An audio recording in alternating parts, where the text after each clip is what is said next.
Hả? Chín độ đấy. Vâng. Còn là nói nữa. The days. आने वाले cement खाली किया वो तो दूसरे घर में दूसरी गाड़ी है एक कर क्या है उसको I think volume is audio is not coming. There's a message saying that audio is not coming. Your voice is coming, but not in audio. Okay. Lalit, Yes, sir. should I send the link to you? किया नहीं Maybe you have to play. I think Shastriji, you play it with your mic on.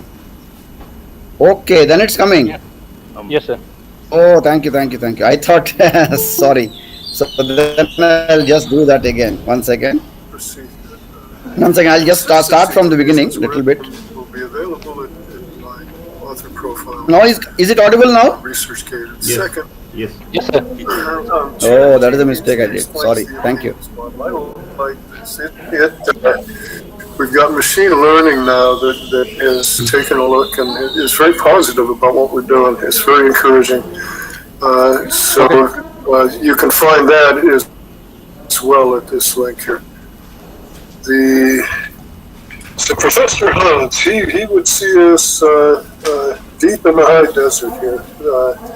We've got one Hazen no Susie at the LHC and trying to figure out what to do next. And this is particularly important for the early career people. So the Muon Collider, that's the choice. But the problem is the short lifetime, and this is the obstacle that quick success, something that is potentially possible on a meaningful scale for the people that are early in their careers. So we're presenting a model that suggests the possibility of stability with topological potential as opposed to the geometric potentials of the accelerating cavities that we can do low energy lifetime enhancement complementary to the high energy relativistic time dilation. And there's a workshop going on about the Muon Collider right now at Santa Barbara, the Kivley Institute, and there's a link here. It's the Hawaii Muons. This is the Snowmass Muon Community Muon Collider Forum Report. And it tells us we have a spectacular opportunity. There's a unique potential that can't be paralleled. And it's important to the early career people again. So what got me into this was Carlo Rubbia. In 2019, he was interviewed by Quanta, and he was calling for courage for the physicists confronting this problem of the desert. And so that resulted in this paper, which the basic premise of it using rotation gauge fields. There's a nice animation by John Baez who he shows the relative efficiencies of the rotation and translation gauge fields as a function of relativistic gamma. And the rotation stuff kicks in at low gamma and can perhaps carry us until we get to the high gamma of relativistic time dilation. And the proof of principle experiment, here's a white paper submitted to the Snowmass proceedings. I think the most meaningful part of the white paper is this quote from Richard Tolman. Walking to lunch with him at Brookhaven in 2012, I explained the model to him, and Richard's one of the smartest people I know. He's smarter than me, I know that. And he immediately said the hard part will be getting physicists to think in terms of impedances, which hadn't occurred to me at all. And I didn't really think that was true, but here, 11 years later, it's becoming quite clear that is the hardest part. Thinking of the provenance, thinking of the history of how the impedance model fits into our history, it is in the roots of string theory via the 1960s S-matrix bootstrap. like this, the bootstrap, there's no Lagrangian. The equations of motion calculate the scattering matrix mode impedances, the impedances of the observables. So these govern the amplitude and phase of energy transmission, so that the S matrix is also the gauge group. That's where the phase information is. And there's direct interaction of both flavor and color matrix elements. It isn't that the fermions interact via just the bosons. The fermions interact with the fermions, and the bosons interact with the bosons. And so this is choose nuclear democracy. Consistency conditions were at the foundation of the bootstrap. And in the impedance model, naturalist comprises the consistency conditions. And this is a fairly comprehensive discussion of naturalists. So the theoretical minimum here is three assumptions: the geometry, fields, and a mask. There's no free parameters. So this, everything that you don't have to put anything in. So you start with geometric quantization, the point, line, plane, and volume elements of oh geez, I forgot to start my time. So I'm thinking I'm 5 minutes in, I don't know, but I'll keep going from there. So there's three assumptions: geometry, fields, and a mask gap. The geometry, these point, line, plane, and volume elements, if we look at the polyalgebra, the 3D polyalgebra, there's a scalar, 3 vectors, 3 bivectors, and a trivector.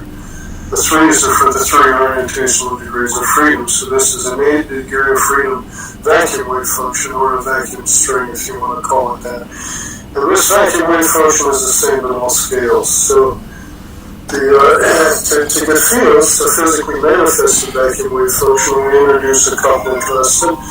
And combinations of the 4 fundamental constants that define alpha permit assigning unique, geometrically and topologically appropriate flux quanta to each of the 8 wave function components. So with that, we've got 10 degrees of freedom. We added 2 degrees with the electric and magnetic fields. And it's a QED string, and so the electron-positron interaction, the basic interaction here, the geometric Clifford product is something like that. So the product, the multiplication, that's nonlinear. That's the nonlinear process we need for wave function interactions. And if we start with 3D and we multiply 2 together, we get some of the 6-dimensional. But this is phase space. There's 3 space dimensions and 3 of quantum phase. And each of the orientational degrees of freedom requires its own phase. So time is the integral phase, and then emerges from the interactions. The metric here, the mass gap, the third piece of it is the latest charged elementary particle, mass particle, rest mass particle, decoupled to the photon and the basic photon-electron interaction of QED. And the geometry. Okay, so division algebra. You have to have all 4. The hard part's division. There's only 4 division algebras. The real complex, the quaternion, and the Artonian. They're Clifford algebras, and we know them more familiarly in the matrix representation. So this 1, 3, 3, 1 is minimally maximally complete. You have to have this to have the algebra, and there's nothing any bigger. That's the largest algebra. So all you really need for the impedance model is just a little dab of this guy here in this estimates book. The texts are the same in the 2 books. The physics and math that was true in 1966 is still true in 2015. But he added a nice preface, and you can find this at his webpage here. So it's the universal language of mathematical physics. That's the claim that it encompasses all of these. And Hassness was awarded the Oersted Medal by the American Association of Physics Teachers for reforming the mathematical language in 2002. So the basic thing we're interested in is this geometric product. So, an example, if we take a couple of vector motions here, we've got vectors with the W and the Z. And the product changes grades. So we've got the dot product, which reduces dimensionality, and the wedge product, which increases. So two grade 1 vector bosons, they transform their grade 0 scalar boson to grade 2 bivector fermion. This product is the Higgs plus the top. Taken together, these four superheavies, they comprise the minimum equilibrium algebra. And the mass is interesting here because the same mode of the W and the Z is the top. This is a few parts per thousand. The difference mode is not the Higgs, it's the bottomonium, the dominant decay mode, the 10-Jeff bottomonium decay mode. So there's no H mass here. And I would think it has something to do with the fact that it's so difficult to calculate the Higgs. So the background independence, again, geometric algebra's background independence, first person. The geometric scattering matrix here, if we multiply a couple of these 8-component wave functions together, vacuum wave functions, what we get, then the blue background is the even algebra, and it's the fermions, and the yellow background is the bosons, is the odd transition modes. So the fields, we have to talk a little bit about impedances here. This is a little bit of a diversion, but it still plays into it, so we have to look at it. So we have the three types here, the geometric and the topological. Actually, it's just two types, and one of the two types has this parametric property. And the parameter of this being adjusted is the scale. The impedances are scale independent. So as energy tries to flow away from the Compton wavelength or the wave function, whatever the Compton wave function wavelength is, the wave function we're considering, the particle we're considering, it's reflected back by the impedance mismatches because the impedances change, they're scale dependent as the energy tries to flow away. And this is a parametric impedance. The parameter is the scale. The variable capacitor, if you move the plates closer and farther apart, and then you're modulating, you're doing something non-linear, you're modulating an impedance and moving energy around in frequency domain. The child pumping a swing at twice the resonant frequency, he makes the swing, or she makes the swing higher at the resonant frequency, and both sides pumping fermions. So here we see a spin 1 fermion and the spin 2 is going around twice as fast, and the sum of the fields is this Mexican hat potential that if you shift it by 180 degrees, it look like the Higgs, the breaking of symmetry there. So, what do we want to talk about? Translation gauge fields are the geometric and the motions parallel to the force. Rotation gauge fields are the topological, the motions perpendicular to the force. Thank God, the gyroscope. How it was lost? The first, I think the main reason is simply because we've got the topological inversion in our system. This that comes from the topological inversion of electric and magnetic charges. Intuitively, you think that more kilograms per second would mean more mass flow, more kilograms per second. However, it means less flow, this is more impedance. So this, Jordan was on in his thesis, he talked about this analogy to find under and electrical circuits, final parameters of regularization, keeps the theory finite, they have lower resistance. So basically, the impedance model, this quantum impedance model, is naturally finite. You don't have to be normalized because that's what the impedance mismatches do for you in the model. So this inversion, he was thinking of resistance when he should have been thinking about conductance, and that gets very confusing. It really does. The intuitive advantage he was anticipating didn't happen. The concept of exact impedance quantization didn't exist until 1980, and it was easy to find that in the scale of varied quantum Hall. The scale-dependent impedances are much more elusive, how to dig them out. And finally, setting fundamental constants to dimensionless unity. If you ask a theorist, he'll tell you the impedance of free space is dimensionless unity. They forgot about it. They forgot about matching it. So,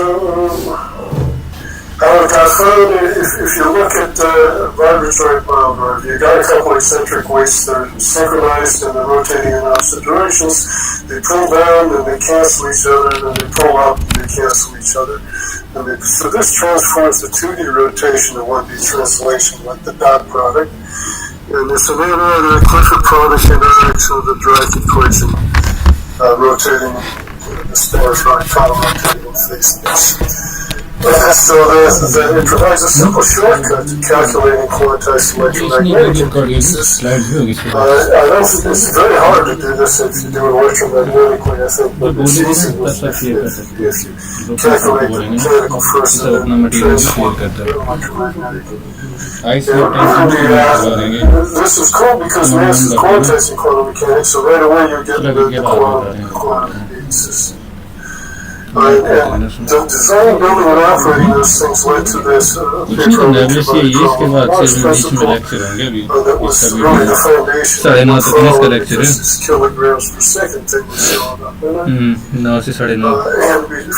there in 1975, we received back the foundation of QED. In the 50s, all of this other stuff about impedances and quantization happened that got left out back here. And finally, from my perspective, 35, 36 years later, 35 years later, there was this first piece of the puzzle, which is the photon impedance matched to the electron. Here, coming from the photon at the Rydberg, the 13.6 eV photon, and matching at the Bohr radius for the electron at the quantum hole, centrifugal impedance of the Bohr atom. So this is lost. You can't find this in the textbooks of the curriculum or the journals. It's in the electrical engineering literature. This is what governs amplitude of phase of flow of energy and QED got lost. And also what got lost was the electron impedance. This is the second piece of the puzzle, which a little over a year later showed up, the electron impedance network, and then a little over a year after that, it was extended to the unstable particle spectrum. So here we have a Dirac's S matrix with the fields again, and extended to the full 8-component vacuum wave function, where electric charge and magnetic moment are actually the Dirac spinner and the positron spinner there. The symbols that you see here correspond to the mode impedances of these correspond to these modes here in the scattering matrix. So what we see is that the unstable particle lifetimes here, or their coherence mix, their lifetimes multiplied by the speed of light, correlate with the network noise. This is because of the requirement that impedances be managed for the energy transmission during wave function decoherence and collapse. And coming back to the Higgs, we show the Higgs here because it's part of this algebra, the minimally complete algebra. But actually, the Higgs, there's some Higgs modes that persist all the way out to here. And this, I think, is a reasonably accurate representation of the uncertainty in the Higgs lifetime. And it lies right on the mass gap on the Compton wavelength of the electron. So if it peters out here, that makes sense, at least in my opinion. How to calculate these networks, you can find there's a link here. It's really quite simple. If we go ahead and go from the Compton, if we go compare to the Planck, we take the same wave function, the same vacuum wave function. We just confine the fields now not to the Compton wavelength. We don't confine them, they're mismatches. As the energy tries to flow away, flush the energy back to the Compton wavelength. And here, the Planck length is actually a Compton wavelength of the Planck particle. And so we can learn about the origin of gravitational mass here from the ratio of gravitational and electromagnetic forces being the impedance mismatch from here to here. And we can learn some things about inflation here. So there's a lot that can be learned here. Certainly the bifurcation here of the impedance networks at the end of inflation is interesting. if we go the other way and look out into the boundary of the observable universe and look at the mass gap, the Planck length of the mass gap is the less mass of the Planck. At the electron Compton wavelength, the lightest charged particle gets the electron rest mass. As we get out here to the Pauli scale, where there's this bifurcation, and the 10 to the minus EV axiom, part of the reason we can't see that light is because we're a piece of dimension. We have to figure out how to dimension. So this passing of energy back and forth between the translation and rotation gauge fields, so that we start with a translation field and inflation pushing things apart. And then by the time we get to the Compton wavelength, we have the rotation gauge field, which is where the energy of the particle is in the magnetic field, in the magnetic moment, to first order. And then here we've got a mixture. We're out here at the solar system scale here, and then as things start flying apart, the energy goes into the centrifugal force, and eventually out beyond the limit of the observable universe, so anyhow, we got a lot to do. The phantom plate. So the main point here is that both spin and dimensionality are well behaved in the phantom plate. It's a tool, a visual mnemonic for deriving the Newtonian algebra. You can do it either for the math representation, which is a scalar, which determines the direction of the arrows, plus the 7 phases, 7 imaginary numbers. Or you can do it in terms of the 1331 geometric representation, in which case you've got the three-dimensional object, the magnetic charge in the center. You've got the vectors here, and the bi-vectors here, the spin 1, the spin 1. And the scale of the electric charge, again, is what determines which way the arrows rotate. It determines the chirality.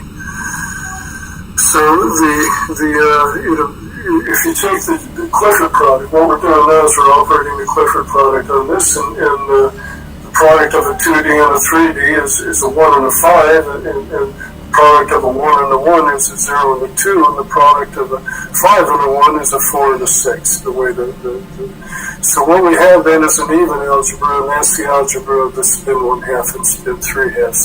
So the spin and the dimensionality, they play properly in the model. But the question is, what does topology look like in this? Now, that's the thing.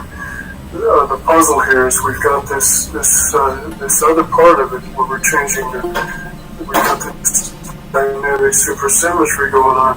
This I'm not going to dwell on much at all, but just to point out that the negative dimensions for all possible mode sequences other than the one I just mentioned to you here, and the one that flops the 4-dimensional and 0-dimensional object. And this one might violate associativity in the math. I'm not sure. If it does, then that would explain left-handed universe, I think. Though it's actually maybe a little more not quite clear what I said. In any case, if we look at what this looks like in the S matrix, here we see that we're violating spin in these vector interactions, all except the vector interaction with the scalar. And we're also violating spin over here. No, we're not. We're violating dimensionality over here in the transition mode for SU for the weak interaction, and we're violating both spin and dimensionality. And the transition modes for flavor, for color, and these eigenmodes for the weak interaction. So the concern here is concern I have with topology to try to understand what's going on, because we're working with topological impedance. We're saying we're going to use a topological impedance to stabilize the muon. Then does all we have to think about is spin? Does spin really cover us there, because the objects with spin are topological objects? And that's the question that's rolling around in my mind at the moment. I don't know how to answer it. The proof of principle experiment, so I've probably got about 3 minutes left, I'm guessing here, maybe less. this is the Feynman diagram that we want to work with. The numbers indicate the dimensionality of the components here. So you can see that this, so for the neutrino wave function, basically we take a photon and we add a magnetic charge. We want to get the neutrino wave function here first. And the thing is that the photon is comprised of an electric flux, a magnetic flux quantum, and an electric flux quantum. These are the 1 and 2 of the photon. And the magnetic charge and the magnetic flux quantum, even though this is a vector and as a trivector, they're topologically different.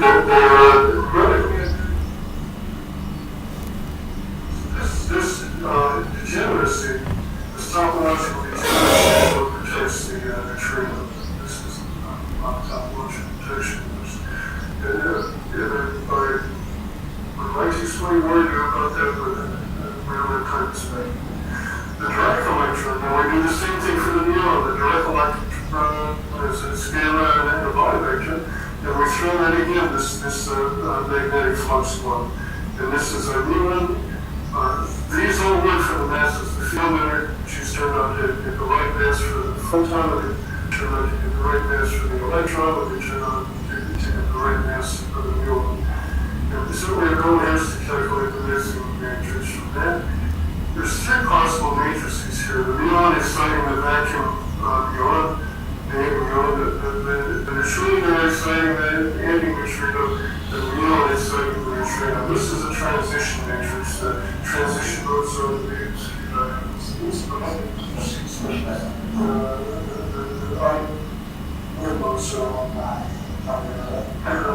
so if one will never work with you, it's this one here. This is neutrino, this is muon neutrino. This is a spin dimensionality. So we go on, we're a little bit of a mess here, but I'm hoping all we have to do is just calculate the phase shifts from the nodes. So these would be the modes here that we've been able to pass so far. And there's a lot that are not included in this figure, but I think these are the primary ones that we've got 16 here on 64 possible. And each of the 3-dimensional objects have 3 RGs. So it ends up pretty quick. There's a lot of possible modes. Anyhow, the thing I'm not doing is just calculate the phase shifts from the pieces diagram and not worry about all ours. So some of the conclusions you can choose positive on the piece model is very encouraging. As long as your lifetime enhancement is a game changer for the muon collector, it makes it real quick. The model calculations suggest we can do this with topological impedances, and so far nobody's punched a hole in this. It's all 3 are relevant S matrices. The matrices are being estimated. They're coupled, so certainly probably can our sum from all. The transition matrix looks like the best bet to focus on, from my opinion. The goal is to calculate the phase shifts from the impedance networks and following that with fitting to the PMS matrix. And I think if we can do that and fit the data, and I think at that point the community has to proceed with the Bob experiment. And Professor Hans would be delighted with such a measure, so thank you. Thank you. Stop recording. Thank you. Namaskar, sir. Jane Celestine. Do we have Namaskar, Namaskar. Do we have Peter joining? I messed it up actually. He didn't join. Okay. I know it's a bit difficult to decipher Dr. Peter because it's a completely new model and a completely different way of thinking.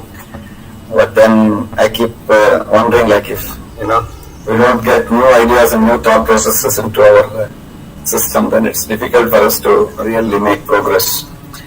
Because different viewpoints are required in academic discussion. That's why we thought, okay, Especially his idea was to propose a muon collider based on his quantum mechanics model, which I thought Professor Ramacharya will be interested. Fine. Good. Write down the Chai, sir. motivation for research undertaken by you. तो हमने क्या अलग लगे भाई? Good morning. वो क्या दिक्कत दूसरे की motivation? I'm sorry. इसमें कुछ नहीं है, ये तो सिर्फ I ऐसे thought ही it would जानना be है. interesting to you. Muon collider has been a topical subject for quite a long time. Yes, sir. And any interesting ideas that would make especially I hear the low energy muon collider would be possible with extended lifetime. That's very intriguing aspect, of course. Yes. I think that Yeah, we can have again further discussions with the Peter. absolutely. Sorry about the roof up. I think he couldn't join because the timeline between two of us and I didn't communicate properly with him. And also, I was also having my problem, my own health these days. Okay, yeah, Sorry about that. right. This is very intriguing suggestion, and if it is feasible. हाँ सुबह कर लिया तीसरा बंदा और पहले I don't join हुआ. understand why the snow mass and other people. नहीं नहीं अभी आएंगे संडे को जाएगा. Flight is Monday. Because I know my own friends have been suggesting muon collider for quite a while. Right, sir. No, there's another slow us, but they not accepted it. Yeah. Yeah, but I think that this discussion has been going on both in United States, Europe, and also in Japan, in fact, for like on.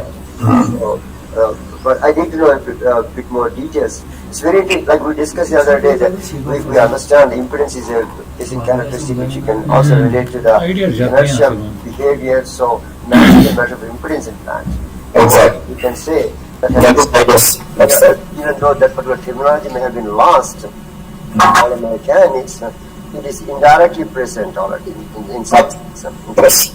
But if what Peter presents uses new tools to test those things and then make progress, it's a very wonderful. I really kind of congratulate him on his new thinking process and so forth. Yeah.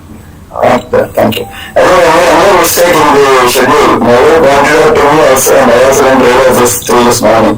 In the afternoon, I think Dr. Pankaj Giri's lecture is showing 2 to 3:30. It's still up 2 to 2:30.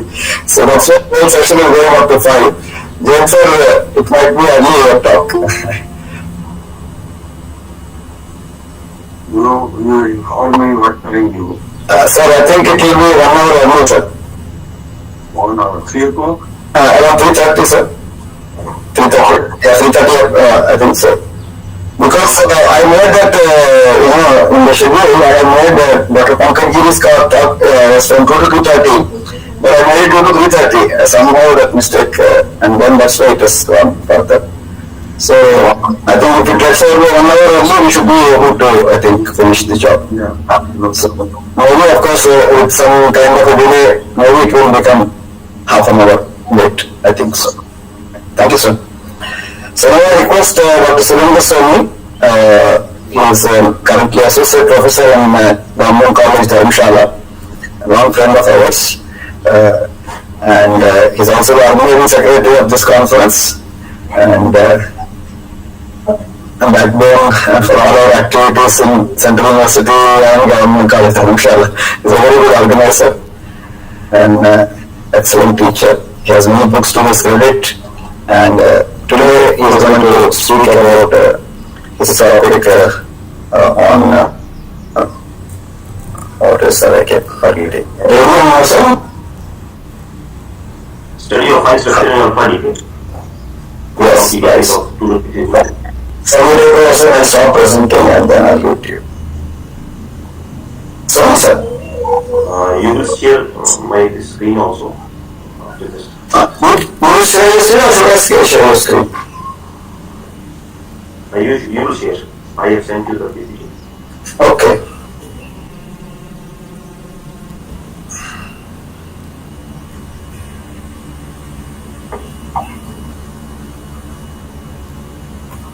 I thought they were only in case of any problems.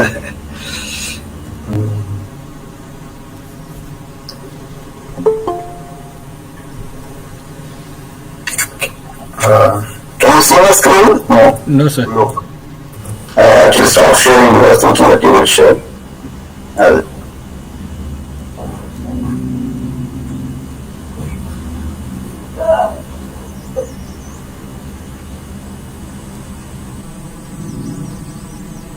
Now can you see my screen? Yes, yes, Can you see your presentation? yes. Right, sir. You can start. So, good morning all, and good morning especially to Dr. A.K. Jain. I have an association with Dr. A.K. Jain way back in the year 1992. So, namaskar, sir. So, I am going to give a talk on the topic of this fine structure in alpha decay and exotic decays of 223 radium. So, in studying the exotic decays and the fine structure in the decay of 223 radium, we have made use of the asymmetric two-center shell model of Maroon and Graner, which involves the formation of the compound nucleus, in which there are certain deformities, net parameters, elongation around the length of the compound nucleus, where the pre-formation of the clusters, maybe alpha particle, maybe the carbon 14 or other clusters are being formed. So we have extended that study for the decay of by alpha particle emission and calculated the pre-formation probabilities and hence half-lives of alpha decay to the first 5 excited state of the daughter nucleus, 290 radon. What does it mean? It means whenever the alpha particle is being emitted from the compound nucleus, it doesn't go to the ground state. Rather, it first of all comes to the excited state. So within the fragmentation theory, the pre-formation factors from alpha decay, leaving the daughter nucleus produce various excited states. So in this study, we calculate potential energy surfaces and adiabatic cranking mass parameters at certain lambda values for alpha decay. Here lambda is nothing but this is the total length of the compound nucleus divided by the 2 times the radius of the spherical nucleus. Then we have studied the effect of excitation of the daughter nucleus and cluster pre-formation probability. Next slide please. So, in the calculations of the potential energy surfaces and cranking masses, first of all, the possibility of center separation R equal to 2 R naught lambda for alpha decay is explored. Then we have calculated the fragmentation potential for various values of lambda and at very very small intervals of d eta equal to 0.02. Since d eta is very very small, so it can be regarded as a continuous variable. Adiabatic fragmentation potentials and masses are calculated at different values of lambda, namely 1.4, 1.6 and 1.7, and there these calculations I have shown in the figures 1 and 2. So if you please move to the next slide. In figures 1 shows that the positions of minimum of potential is strongly depend on the lambda values. In case of carbon 14 cluster, a deep minimum occurs at lambda equal to 1.60 and no deep minimum occurs at lambda equal to 1.40 or 1.70. On the other hand, a deep minimum corresponding to alpha cluster also appears at 1.60. This minimum is preserved at lambda equal to 1.70, which shows that alpha cluster formation occurs at both values, namely 1.60 and 1.70. Further, if we see the figure 1.1b, here we have shown the adiabatic cranking mass parameters BRR for the compound nucleus 223 radium at different lambda values. And this shows that the alpha cluster pre-formation occurs just near the surface and hence alpha particle tunnels easily and frequently through the potential barrier as compared to the carbon 14 clusters because of a smaller Coulomb barrier for alpha particles. The Coulomb barrier is small for alpha particles as compared to carbon 14. If we again further see the figure 1a, which verifies the experimental fact that alpha emission is more frequent than the carbon 14 cluster emission, as the potential energy surfaces for alpha particle are deeper than that for carbon 14 clusters. So, because whenever the compound nucleus is being formed, we are having there is a exchange of mass and the charge between the cluster and the daughter nucleus. So the dynamic role of the mass parameters is important for the fine structure of a formation, and that has been shown in the figures 1C and 1D. 1C, yeah. So if you see this figure, then we have calculated the adiabatic cranking mass parameters. This BRR, this is the mass for the compound nucleus. Here this mass is a function of the radial distance, that is RR.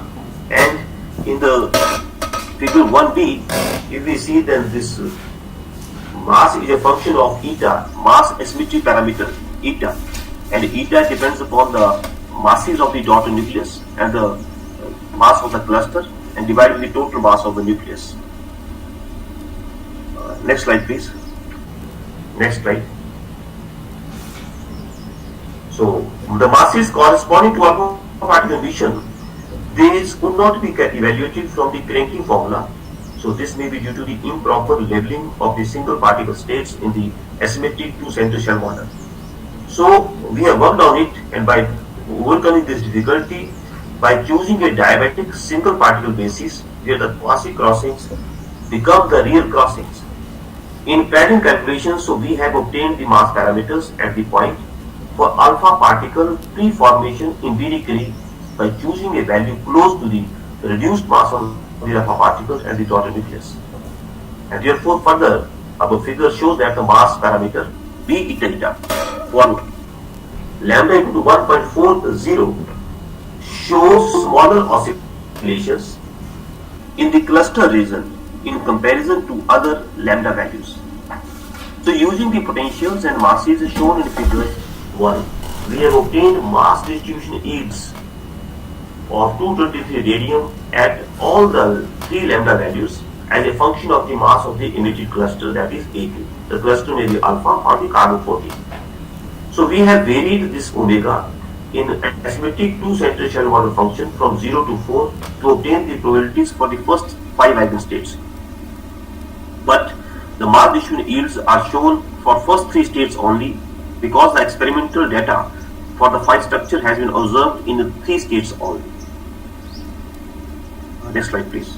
So this is the mass distribution yield we can see at lambda equal to 1.40. We have the on the right, on the x-axis, mass of the emitted cluster A2, where we can see that corresponding to A equal to 4, the mass distribution yields, they are not showing any minima in the yield. So lambda equal to 1.40 we have considered for the calculations, but that has not given the desired results for the different pre-formation probabilities P0, P1 and P2. So that's why we have done the calculations at different lambdas. Okay. So if we see the mass distribution yield at lambda equal to 1.60, for 223 decay to the first 3 states, we can see here that correspondingly, here we can see there are minima, these are the existing, corresponding to the masses A equal to 4 and A equal to 14.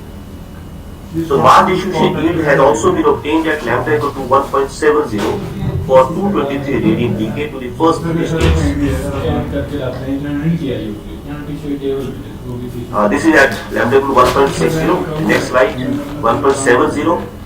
And here for the alpha emission, even the lambda equal to 1.70 is also a suitable reason where the cluster pre-formation occurs at this distance, and therefore it may radium 223 may decay to radon 290 in different excited states before it comes to the ground state.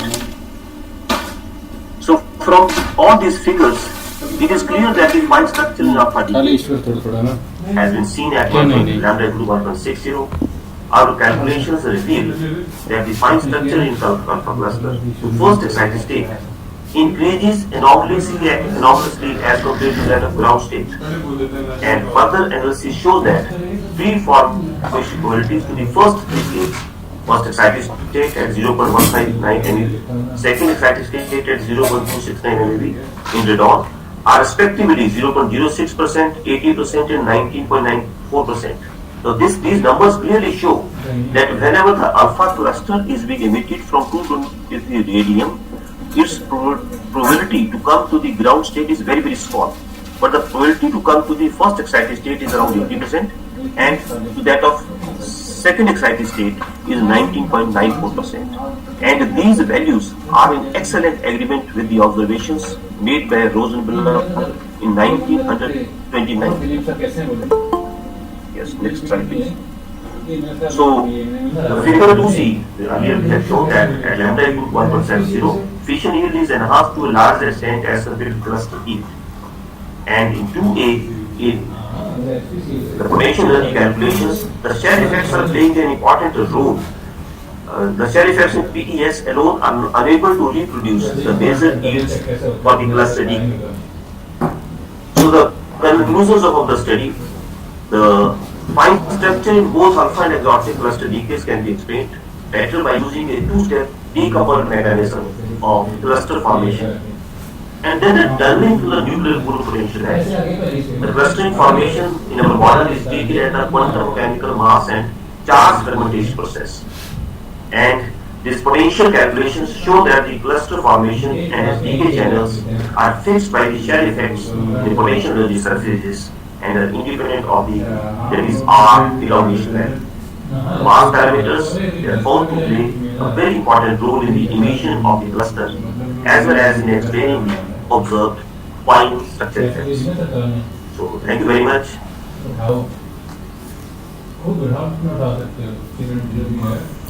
Thank you, Professor Sonu.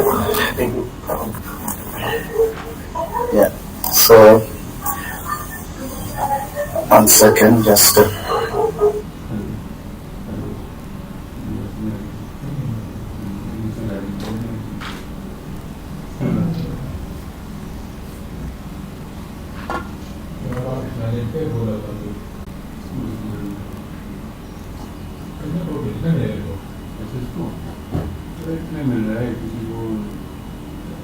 Seems to have raised their hand. Are there any questions, please? No questions? Somebody raised their hand? No questions? Okay.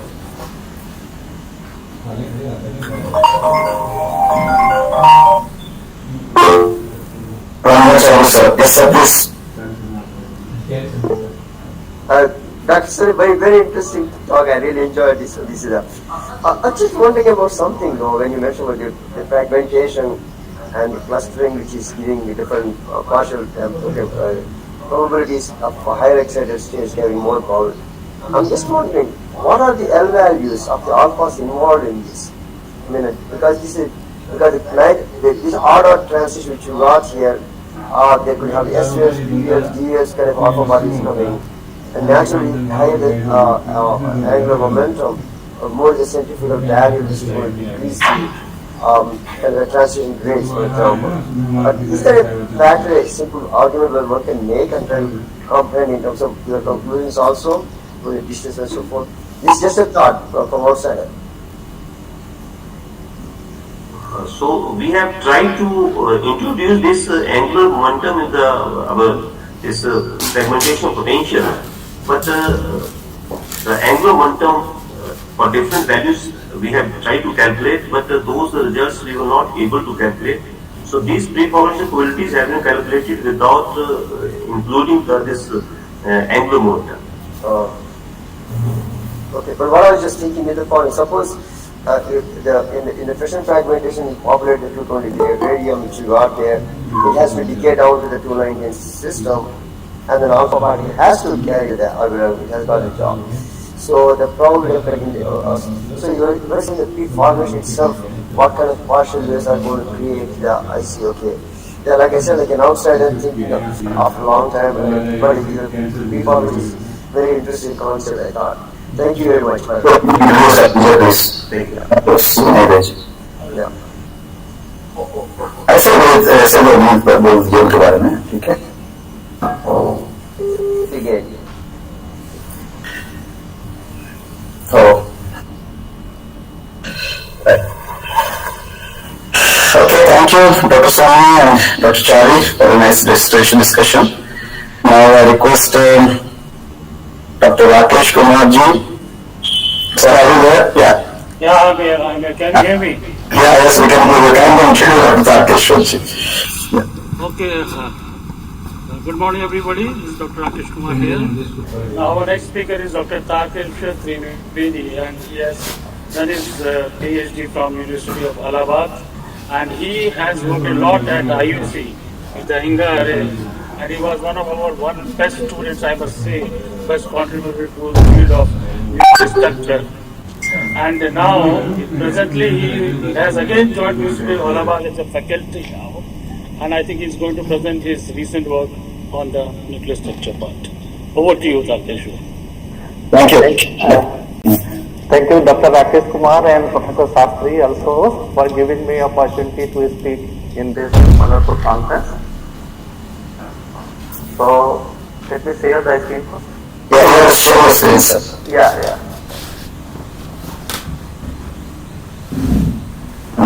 Can you join? Namaskar, Bikram sir.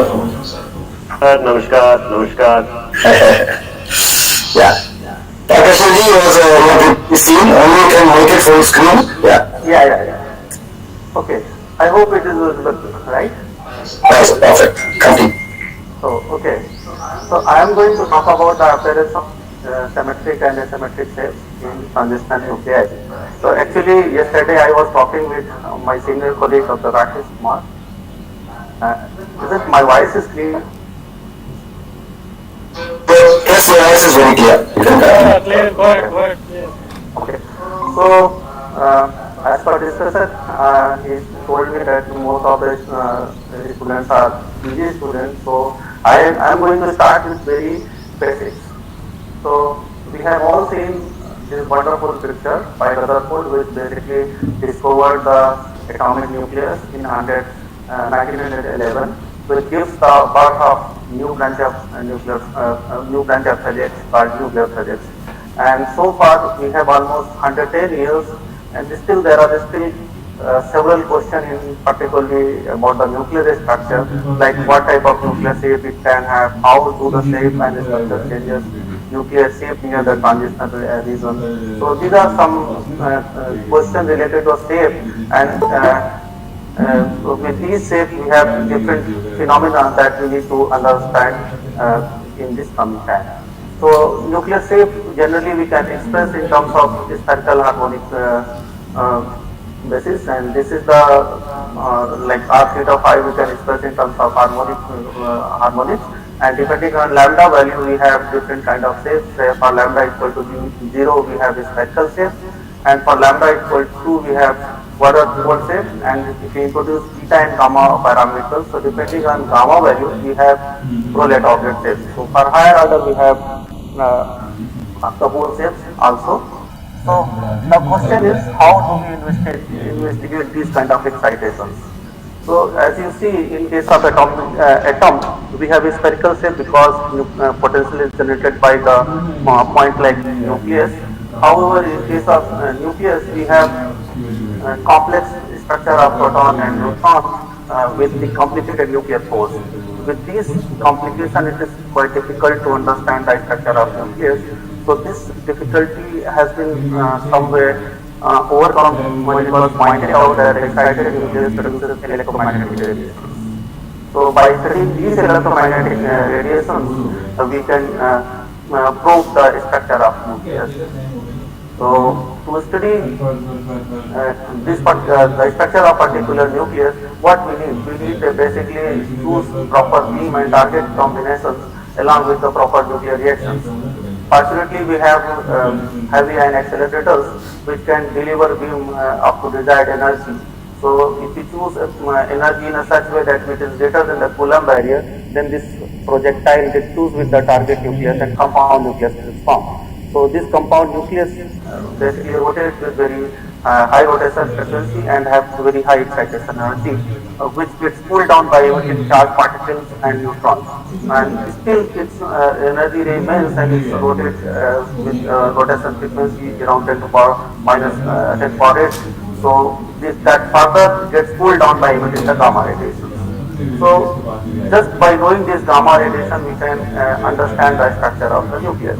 So determining the gamma radiation, we needed kind of detectors. So fortunately we have germanium detectors, which can give the good information of this gamma ray. Here I am showing this picture of flower detector which we use in India. So this in this detector we have inside 4 germanium crystals, and this assembly is called flower detector. As you know, the gamma ray are emitted in all 4 piezometries. So the detector were put in a 4 piezometry of this kind of array. So this is the picture of Indian National Gamma Array, which I am sure that you have seen many times, because previous speaker Dr. Rakesh Kumar, Suresh, Dr. Suresh, somebody has definitely shown this kind of picture to you.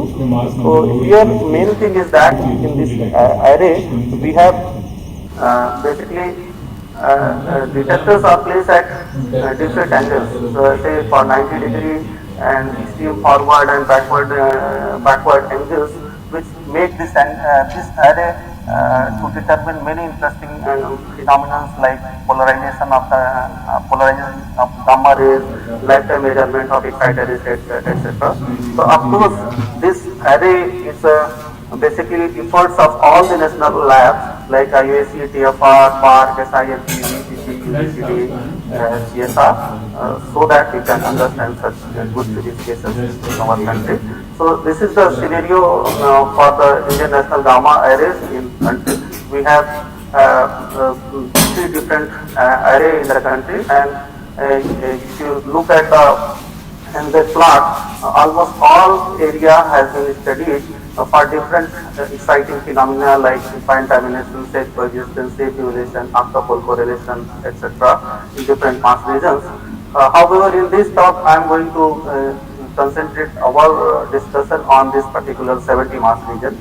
So, in 70 mass region, we have several interesting cases. Like one is the safe coexistence. In safe coexistence phenomena, we have 2 different shapes at small excitation energy or small spin regime, which are clearly distinguishable.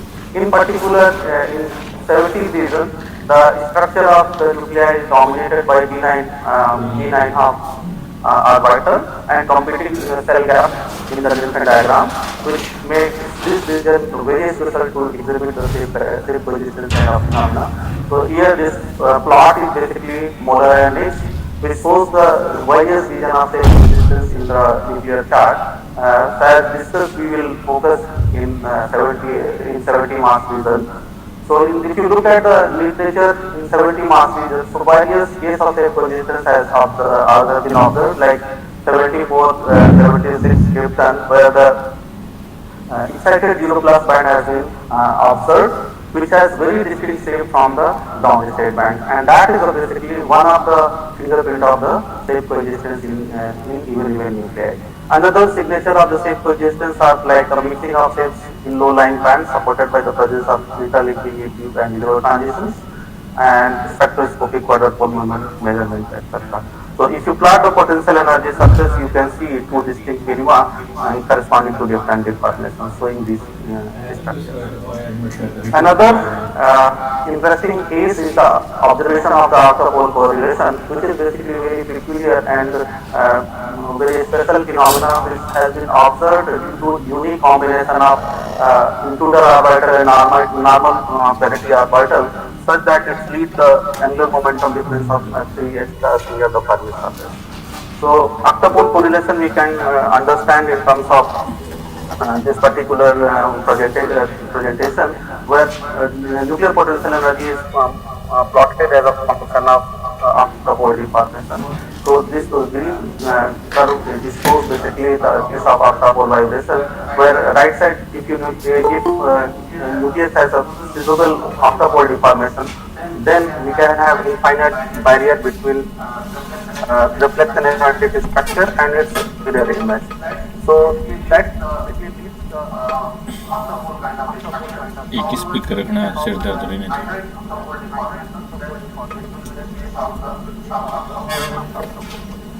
इतनी sound है इसकी ज़्यादा sound ज़्यादा करो फिर इसको तो मैंने ये रखा बंद करके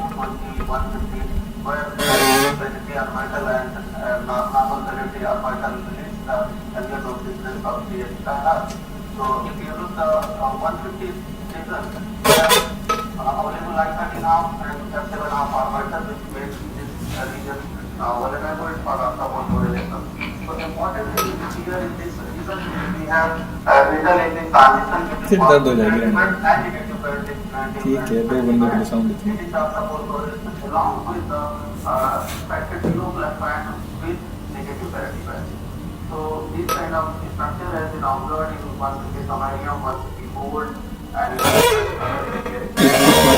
आज सबसे ज़्यादा 33 पार्टिसिपेंट है, कल परसों तक 16 से ज़्यादा नहीं पड़े थे बस।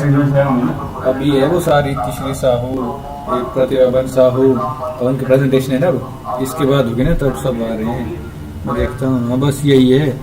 अब इसके बाद रहा इसका वीर विक्रम सिंह का है, फिर है प्रोफेसर माइकल मकेक का, ये जो क्रोएशिया से बन रहा है। उसके बाद है doctor Mansi Saxena, Ohio state university से पढ़ने वाले, बहुत लंबा है, 3 लेक्चर है उसके बाद और ताकेश्वर के बाद। फिर उसके बाद है ये 1 2 3 4 5 6 8 प्रेजेंटेशन, ये 2 पिछले कल की बची हुई 10 प्रेजेंटेशन हो गई। फिर उसके बाद एक ये डॉक्टर पंकज कुमार गिरी का लेक्चर है। उसके बाद है ये AK जैन सर का लास्ट बैलेंट्री सेक्शन कर लो तो उसका वो मैंने किसी से ज्वाइन करना चाहते इसके लिए बोले बैलेंट्री सेशन, मैंने सुना तो कर ले तो आज ही करना चाहते ज्वाइन, में कहाँ से ब्राह्मण से छतरी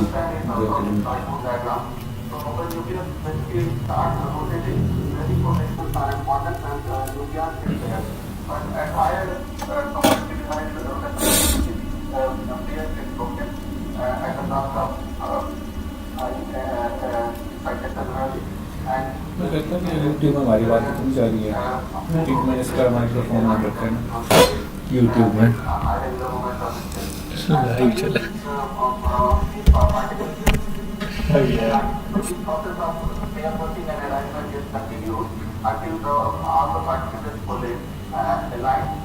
चेक क्रॉस चेक करता हूँ।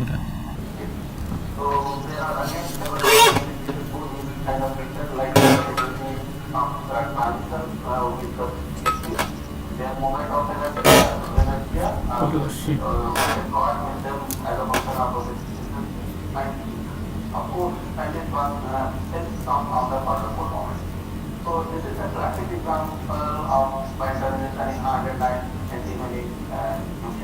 So you can see that YouTube में हमारी बात चली गई।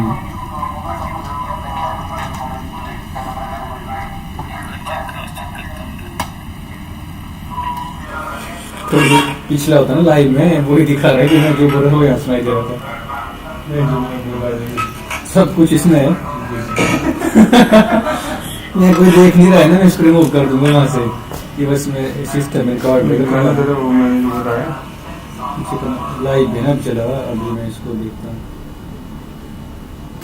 कब जैसे वो देखता हूँ जब सोनी से तो पीछे जाता हूँ।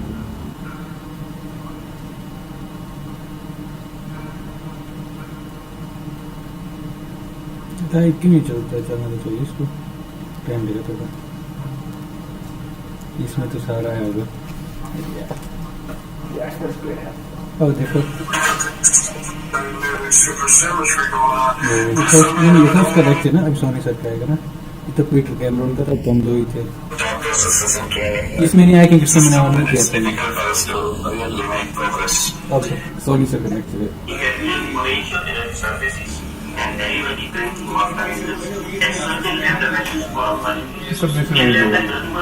नहीं ये दूसरे वाले में साफ दे रहा है, ये अभी भी जा रहा है लाइव।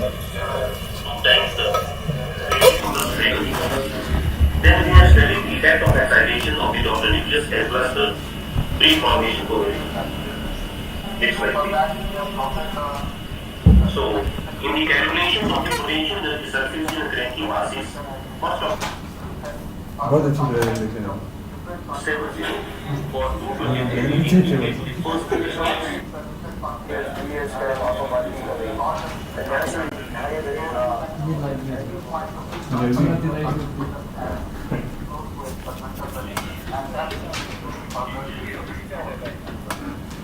चलो कोई बात नहीं।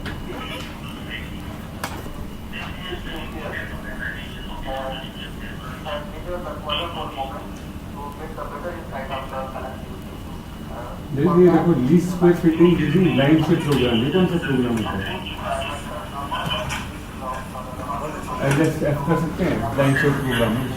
हाँ जी, ये बोले ना least square fitting using line shape program for some of the transitions of a band एक रुको, वो सब जा रहा है वहाँ से, समझ करोगे।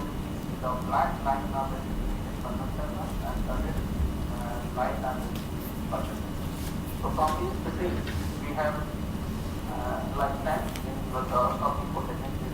And you can see here the backward and forward shift depending on the angle from which we are looking at. So from the measuring the lifetime, we can extract the P2 value is directly related with the quadrupole pole moment. And from the quadrupole pole moment, if you plot this as a function of the you can see quadrupole pole moment is little. So here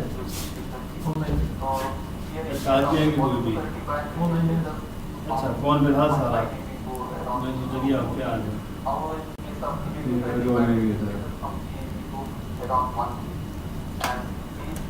experimental data has been well interpreted in terms of DNS calculations.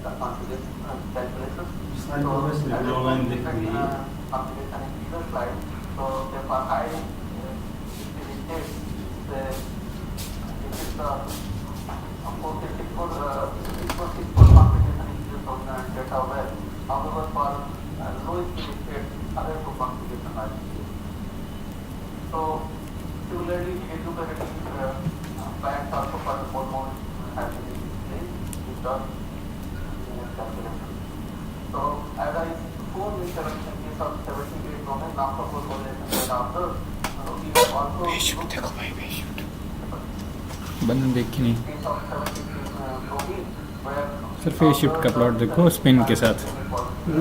आप तो वही तो देख नहीं रहे, हमारा काम है phase shift versus spin. have calculated the E1 instance, by being and compared with the 78 domain as well as the Japanese region. And here you can see it is compared with the 125 varium, but it's already known, and you can see the value are almost the same region. However, if you plot the energy and distance for quite comparable with the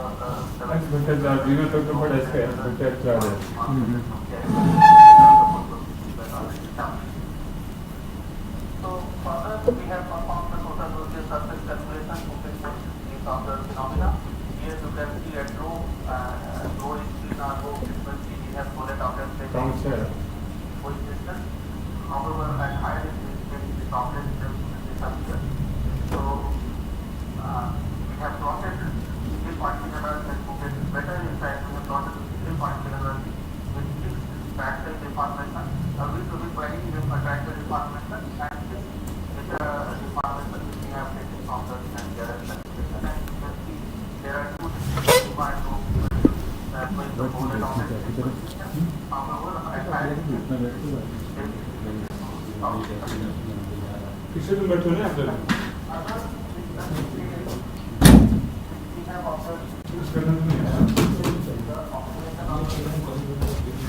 करना होगा बाहर से कर देंगे ना।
आयुषी क्या कर रहा है?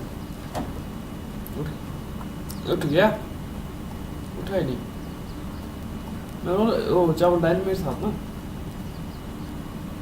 हाँ लंच करने आ जाऊंगा। ठीक है उठाएंगे अभी। फिर आप गिटार को ठीक है।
काटे क्यों ले रहे हो? सुनी क्या आवाज उसमें?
प्लास्टिक स्टेप में भी करते हैं,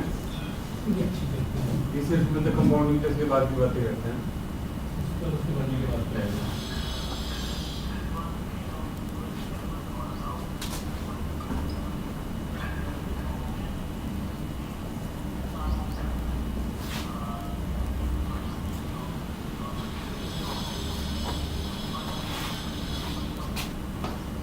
तो मुझे आइडिया था ना इस चीज़ का कि ये कंपाउंड जिसके बाद ही वो करते हैं।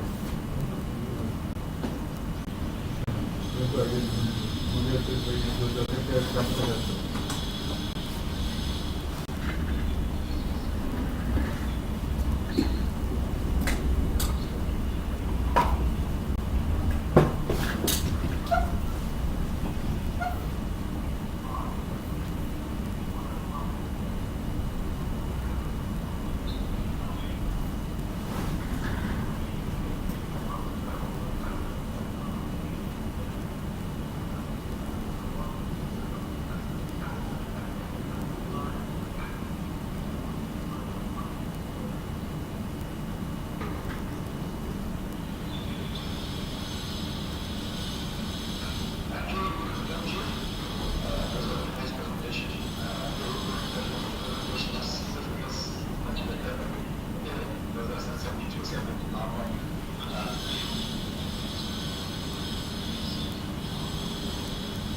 Yes, sir. Yes, sir.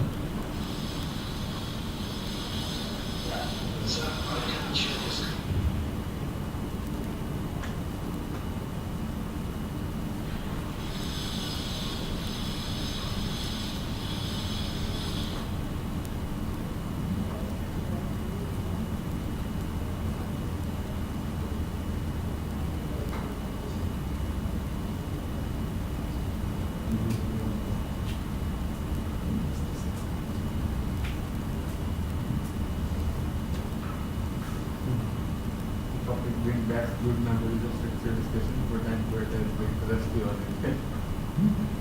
Cigarette resolution message here.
Background is pretty clear.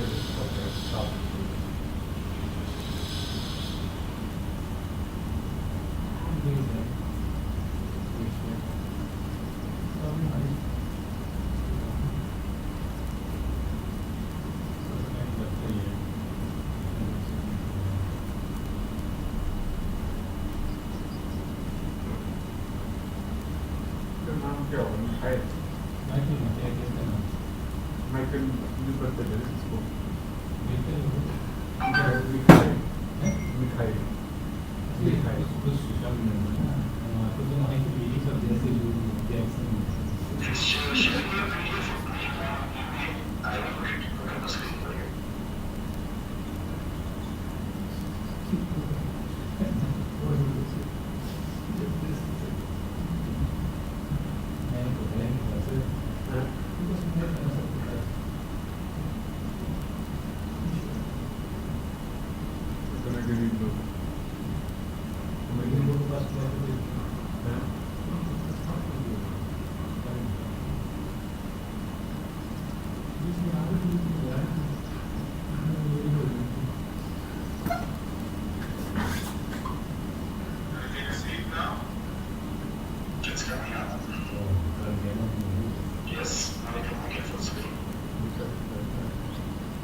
The experimental setup, and then I will describe the results, which go in three ways. So one is the experiment of measuring the polarization correlations of annihilation quanta.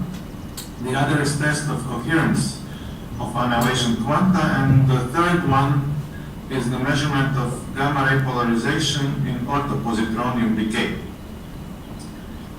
So first, let's go to the introduction.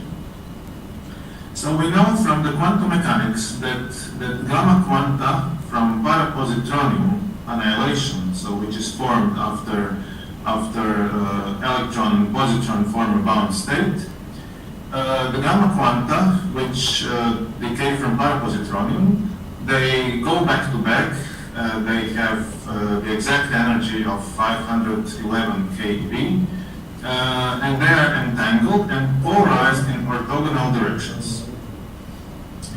So we know well that the first two properties, that they go back to back and that they have exactly the 511 keV of energy, these properties are used in positron emission tomography, well-known imaging method to recognize and identify events which come from the positronium marked molecule. So a few questions arise. So one, how is the gamma polarization measured? Because the polarization hasn't been implemented in PET yet. The second question, if we would be able to use this polarization correlation, would it improve signal to background in PET imaging?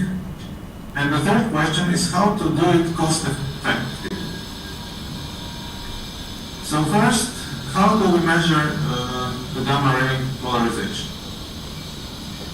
This is measured usually via Compton scattering.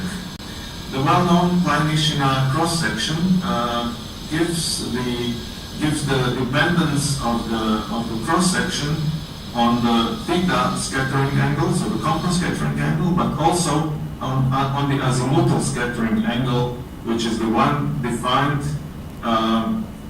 relative to the polarization plane. So what we know from this theoretical formula is that the cross-section will have the maximum at plus and minus 90 degrees in the azimuthal angle phi. So this means that when the gamma Compton scatters, it will most likely be scattered at an azimuthal angle, which is nearly perpendicular to the polarization vector. Also, we know that the sensitivity to polarization, which is the amplitude of this modulation that you can see in this slide, is the largest for this scattering angle of 90 degrees. So in other words, we can measure the polarization via Compton scattering because the original gamma ray polarization is correlated to the azimuthal scattering angle. How about when we have two Compton scattering events? So when we have annihilation quanta and we let both of them Compton scatter, we have the so-called, so this is described by the so-called double Klein-Nishina cross-section, which correlates also the scattering angles theta 1 and theta 2 and the azimuthal angles phi 1 minus phi 2. And we see that this cross-section is also modulated by this cosine function, which has the argument of 2 times phi 1 minus phi 2, so it depends on the difference of the azimuthal angles. And the amplitude of this modulation is called the modulation factor, and it depends on basically on the theta scattering angles phi, and it has the maximum at 82 degrees. So when both the Compton scattering angles are at 82 degrees, the maximum theoretical value is 0.48.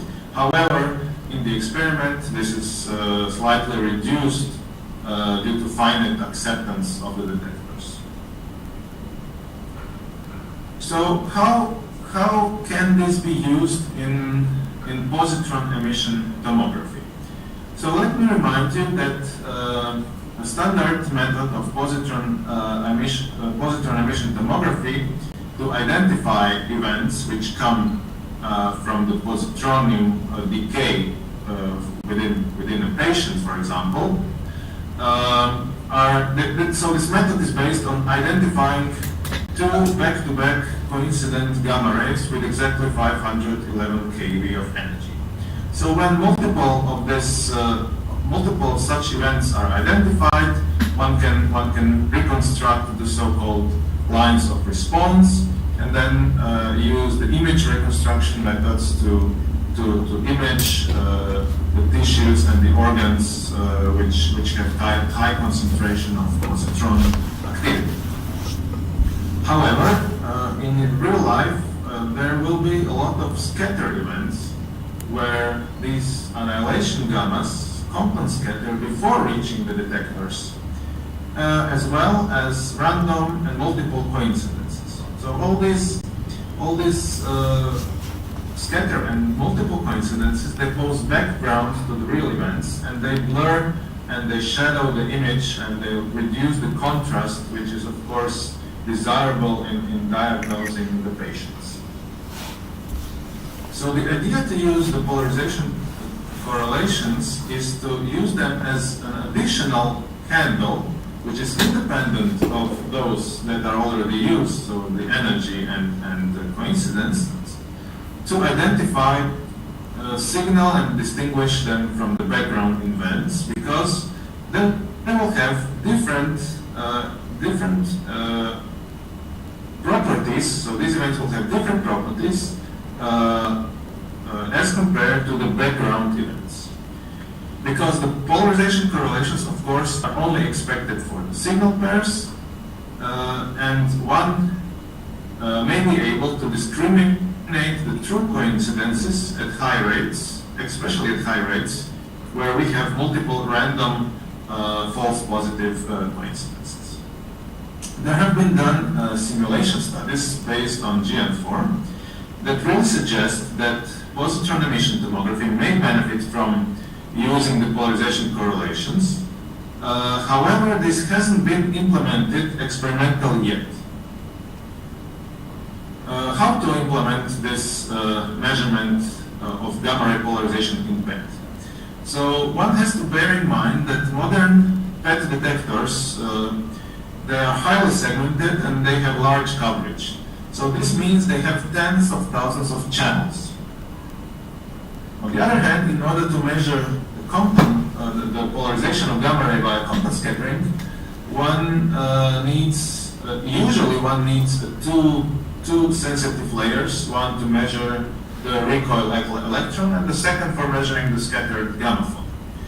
If one would use this principle in PET, this would lead to a multiple price increase, because a PET system based on 2 layers instead of 1, which is currently the case for all the clinical PET system, would dramatically increase the cost of apparatus, and that wouldn't be feasible.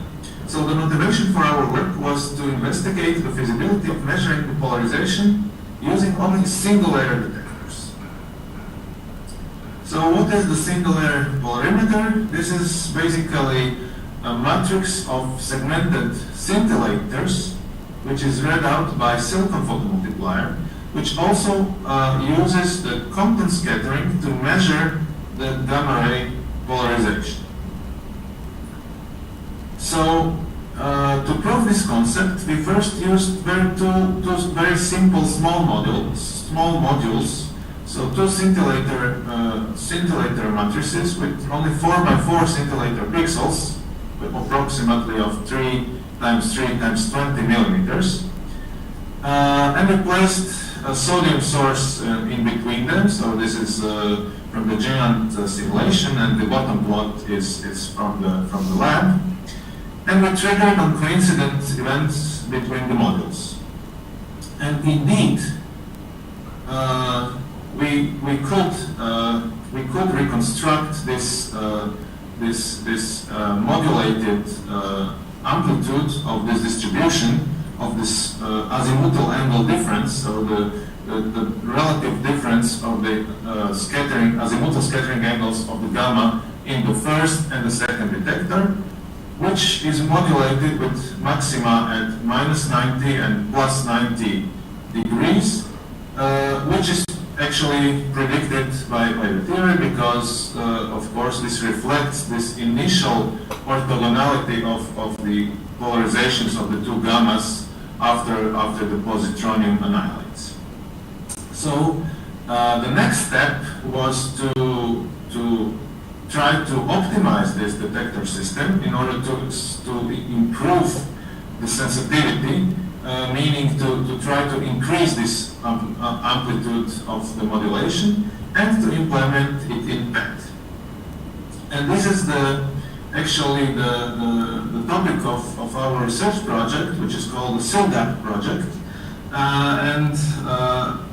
In addition to our university of Zagreb, there is the other collaborators from University of Sydney, Australia, and also from the hospital, University Hospital Center and Institute for Medical Research in Zagreb, with the aim of the project to explore this angular correlation, so annihilation quantum, both for the applications in medical imaging and for researching some fundamental properties of positron. So the idea is to build a modular detector system consisting of several modules which can be placed in various geometrical configurations in order to measure all this different physics. So to try to improve on the previous measurement, we concluded that in order to improve the modulation, we would need the detectors with better energy resolution, which leads to higher angular resolution in theta, and finer segmentation, which leads to higher resolution in azimuthal angle phi. So these are the modules, and these are the example of the modules which are in this time 8x8 matrices, read out again by silicon photomultipliers, only on one side. So to improve this energy resolution, we decided to try to compare two different materials. One is the standard one, LISO, which is used in most modern PET devices, and the other is nearly a bit more recent crystal, which is called GAGG, and this has improved resolution of 8% at 511 kV. And on the other hand, we compared two types of crystal matrices, one with 3x3 millimeter pixel faces, and the other with 2x2 millimeters. In total, we assembled and tested 5 different detector configurations, having either GAGG or LISO materials and slightly different crystal sizes, in order to see which one would achieve the best polarimetric modulation, which is important for the signal to background discrimination. So in our laboratory setup, as I mentioned, we have 16 modules assembled, 64 crystals in each module in 8x8 configuration. This is a picture of one such crystal matrix and the readout with the silicon photomultiplier on one side. The data acquisition is done by the TOFPET2 readout system, and we are using a sodium source for laboratory tests.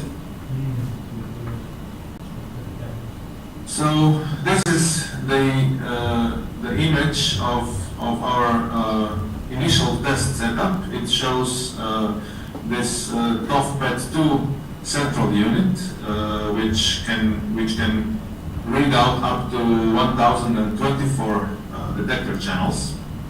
In this configuration, we were testing only 2 detector matrices at a time, so 128 channels in this black box, which of course keeps the ambiental conditions constant, including of course light removal and controlled temperature, which was around 18 degrees Celsius. After this performing, let's say, this multiple laboratory tests, we moved on to assembling a system which would serve as a demonstrator for this application of polarization in positron emission tomography. So in this setup, we assembled 4 super modules, each one with 16 by 16 scintillator pixels. So instead of the 16 individual modules, we clustered them in 4 by 4 modules with 16 by 16 pixels, which is more suitable for this application. We also developed a dedicated cooling system based on Peltier elements, which has double purpose. One is to cool the electronics, the ASICs that draw a lot of power and they produce heat. And the other, also important, is to keep the temperature of the silicon photomultiplier constant, because the varying of the silicon photomultiplier temperature may lead to different energy calibrations and then degradation of energy resolution.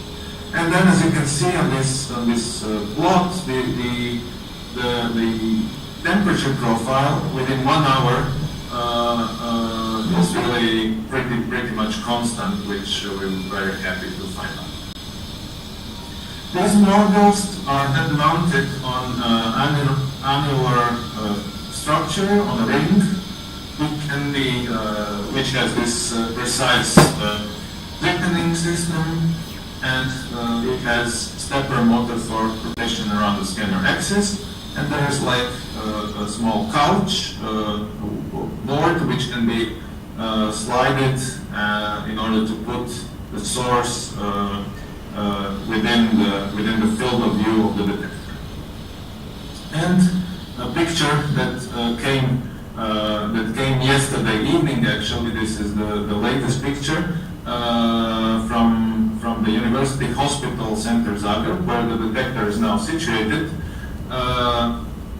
We are now currently running the tests of this system with different extended sources, so phantoms which have realistic distribution of radioactivity, resembling radioactivity in a patient's body. In this way, we would be able to test the system in clinically relevant conditions.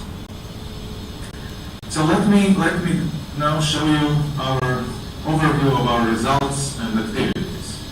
So first, just shortly to introduce our analysis, which is based for all measurements, is how we select and reconstruct the compton events.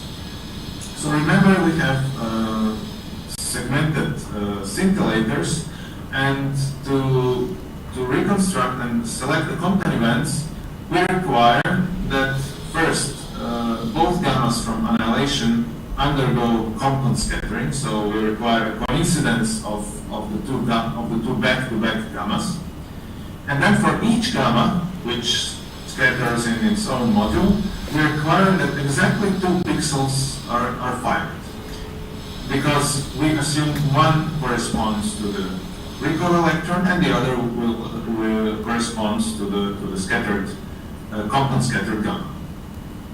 We also require that the energy of energy deposited in the module, so the sum of the energies of the 2 pixels, corresponds to the full energy, which means 511 keV. So by requiring these 2 conditions, A and B, we clearly observe that the single pixel spectrum is this red part in the figure C, which corresponds to the compton part. So we can clearly identify this compton part.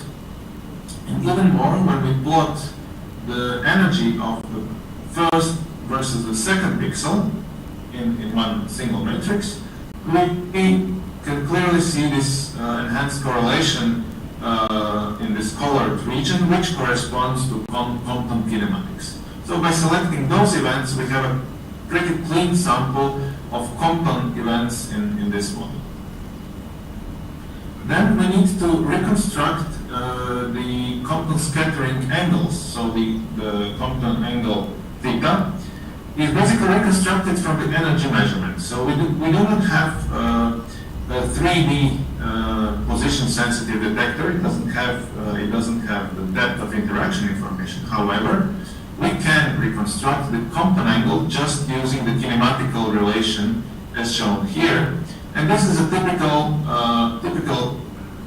angular region that we reconstruct in our detector.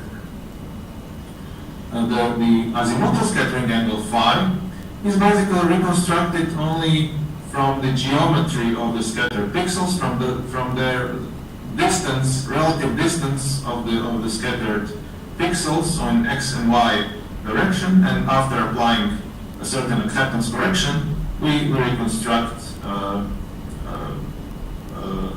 this phi angle for scattering in a single module. So after doing so, I will show you the result of measuring the polarization correlations with different modules. This is an example of the measurement of azimuthal correlations with two different modules. One is the GHG crystal with approximately 3 millimeters size, and the other is the LISO with 2 millimeter size. You can see that in both cases this correlation is reconstructed. We can clearly see the modulation peaked at -90 and +90 degrees, reflecting this initial orthogonality of polarizations.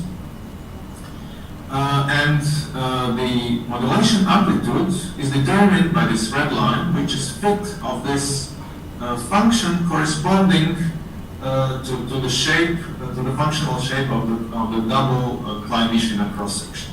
So by performing this fit, we can extract this mu value, which is basically the amplitude of this modulation.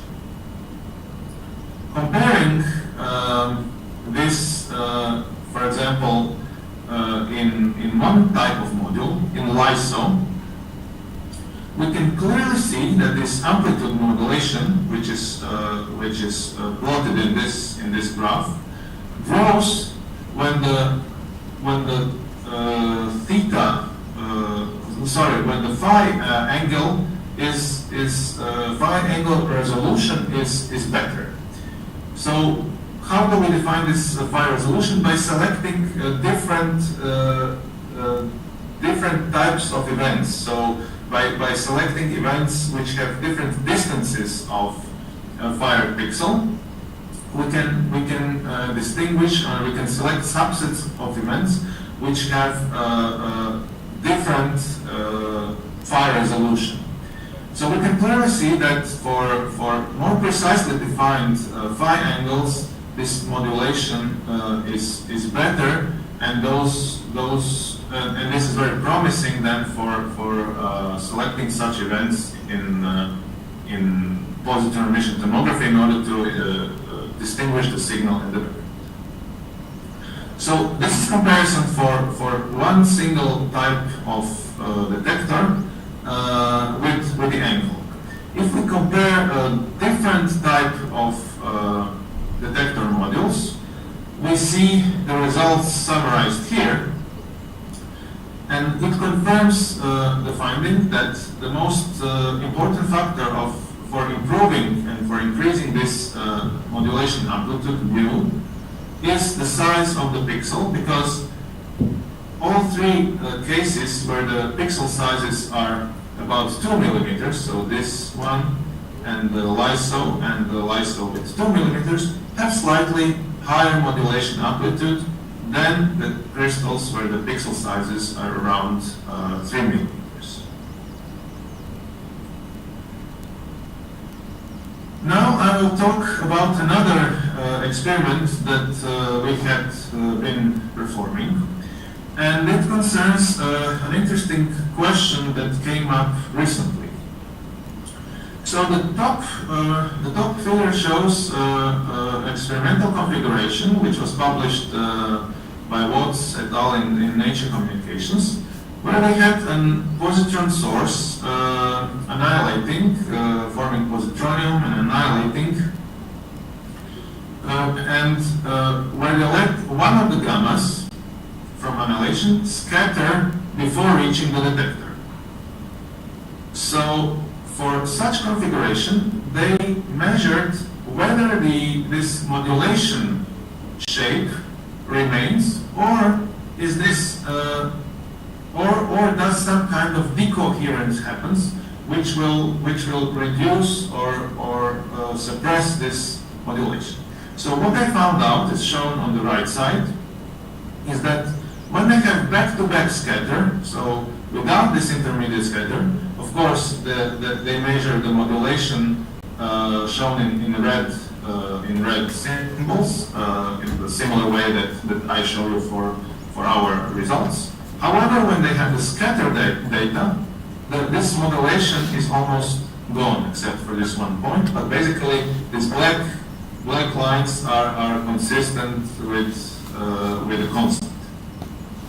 On the other hand, there was a completely different experiment performed by Abdurashidov, shown in the bottom, but basically testing the same physics, where they have a positron source decaying to 2 gammas, and they let one of the gammas here on the left quantum scatter before going into polar emitter. So what they found out that after, so that basically independent of whether they do let the prior scale modulation, so showing that the coherence is preserved. So in order to resolve this puzzle, we performed our own measurement in an ongoing experiment, where we measured the polarization correlations of 2 gamma rays from annihilation, where we let one of them go straight to the polar emitter detector, and the other was scattered in an active scatter in a scintillator detector, and then measured in the polar emitter. So what we found out, and this is really preliminary, is that when there is no scatterer, then we have this upper plot. Of course, the modulation is there. However, when we introduce scattering, even when we change the angle of the scattering, this modulation seems really to be preserved with the same amplitude as in the no scattering case. So our results prefer the second of those 2 experiments, so they are more consistent with these results in the bottom. And I will show one third experiment that is ongoing with our detector system, and this is the measurement of angular correlations from orthopositronium decay. So as you know, the positron and electron may form the orthopositronium, so which is the spin 1 state of triplet state of this positronium, which due to selection rules would not decay to 2 gammas, but it will decay to 3 gammas. So in order to enhance this positronium formation, we placed a sodium source in aerogel, which has a relatively large fraction of orthopositronium formation, and we let it decay to 3 gammas. So this is still an ongoing experiment, but I can show you that we clearly do see the orthopositronium peak, as this one plot on top shows. So there's clearly a peak about 1022 kb, corresponding to orthopositronium formation, and we can also reconstruct the timing, the coincidence timing spectrum of the triple coincidences, where of course the really true triple coincidence events will sit in the middle of this plot. And so I will skip the summary because I took a long time, and with this I say thank you for your attention, and please let me know if you have any questions. Thank you so much. I think Ashok for organizing that focus. Yeah. Thank you, Dr. for a wonderful result.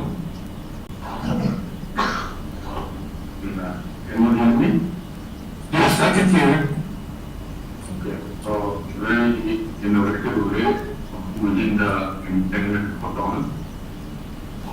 And I think this is the first of its kind application that I have seen of entangled photons in nuclear physics, if I am not wrong. You can correct me.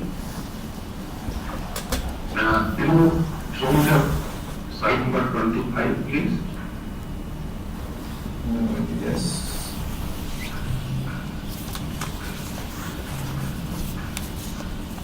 Yes. Yeah, the preliminary results that you show at the right-hand bottom, How is she? I think University movie. there is one part, अभी नहीं थोड़ी देर में one हूँ. cycle is complete, half of the cycle. बोलो. The other one I see a complete हाँ, कौन सी ऊपर वाली शॉप में मिल जाएगा? that kind of oscillation. If you ignore the one point at the extreme left, which is kind of a flat, Something's too loud. flat million. So there is a kind of mismatch between the two oscillations that you show. One is a complete, very nicely fitted oscillation, but on the left I don't see one. So, is there any, do you think it's just within the uncertainties, or there might be some reason for it? Yes, so the top plot, of course, has high statistics because this is data without the scatterer. So once you introduce the scatterer, there is of course this additional interaction, and we have to require this additional coincidence, which of course reduces the statistics. So what I believe that this is a matter of statistical precision. Okay. And I would be more concerned if those data were flat on the bottom side, because what I believe is important that there is the difference of this higher and the lower amplitude of the modulation. So if everything was flat on the bottom, then I would say, okay, it's unclear. But I believe that this is more related to the statistics of the experiment, which we will try to improve and have a final result.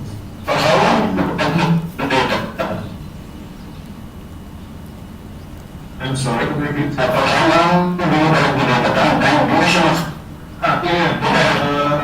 Yes, so this was collected for one angle. I believe this is at 10 degrees scattering.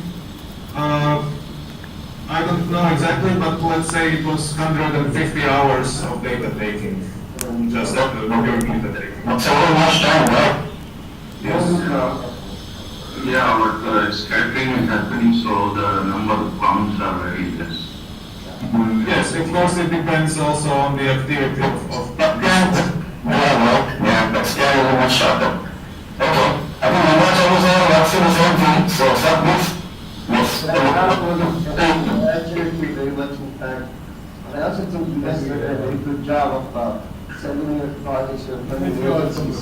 It's really good to be able to convince them that you're having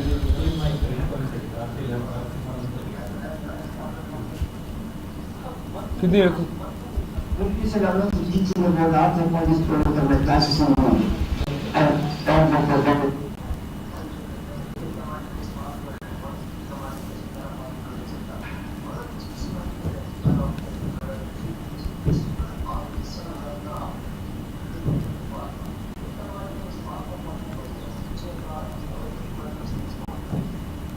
बंदी रखना है? बंदी रखना है? Which people have been asked about all. So, you know what you're going forward with, what is the physics?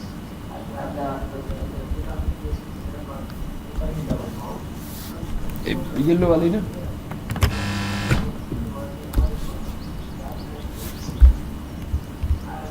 I don't know of any experiment which could do that. And the experiment is clean because, unlike the case of a situation where you got a 3 gamma, if you are looking for something at the counter edges of anything else, then you got a problem. But here, the normal decay will be 3 gammas less than 511 keV, whereas the 2 gamma decay will be 511 falling outside of that region. You can get a clean signal out of it. So if you can get 2 gamma coincidence with a few microseconds half-life measurement compared to the few nanoseconds of para-positonium, then you get a good chance of looking at that.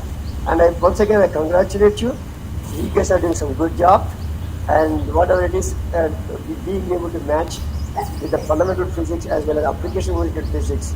And yeah, that's very good. I've been working on the medical physics also, gamma correlations, but my channel is different than what you're doing. Anyway, congratulations and well presented talk. And I thank you very much.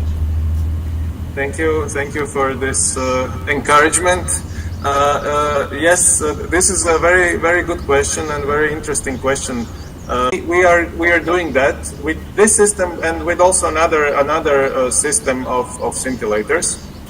But this is the topic of another research project, mostly of my colleague, which started recently, and this really indeed is an interesting question. You're all set up to do that, in fact. You got everything that you need to do that kind of experiment. Maybe a long time of experimentation, of course, but that's normal. Okay. Hey, congratulations. Yes. Thank you. Thank you, Dr. Mahal. Wonderful talk, and it was pretty good thinking. Well-designed experiment, I think. We all enjoyed your talk. Thanks a lot. So we next have, I hope there are no other questions. I was not cutting him short. Anyone else? Thank you. Thank you so much. So next we have Dr. Mansi Saxena. Yes. And yeah, I think she's already available to us. Yeah. Right. So just to quickly tell about Dr. Mansi. Dr. Mansi Saxena is currently working as a postdoctoral research associate at the Department of Physics and Astronomy, Ohio University, in the group headed by Dr. Jack Mesil since 2019. Prior to this, she was working for 2 years at Hewion Laboratory, University of Warsaw, Poland, as an adjunct professor and as a Marie Curie Fellow, which is a very prestigious, award, fellowship. And her research project is titled "Exploring Neutral Structure of Nuclei in the Vicinity of Z = 50 Closed Shell Using Coulomb Excitation." So this research project is funded by European Union's Horizon 2020 Research, an innovation program under the Marie Skłodowska-Curie grant. Okay, she received her PhD from Delhi University, and she is currently at Ohio University, leading the project on constraining the 56 nickel bypass in the RP process. So, with this short introduction, I request Dr. Mansi Saxena to present her lecture.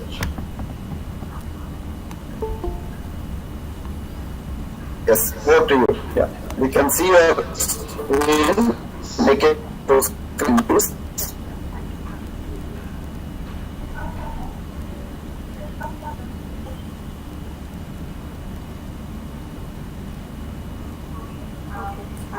Thank you for the nice introduction, and thank you for the organizers also for inviting me to give a talk on the recent work that I have done.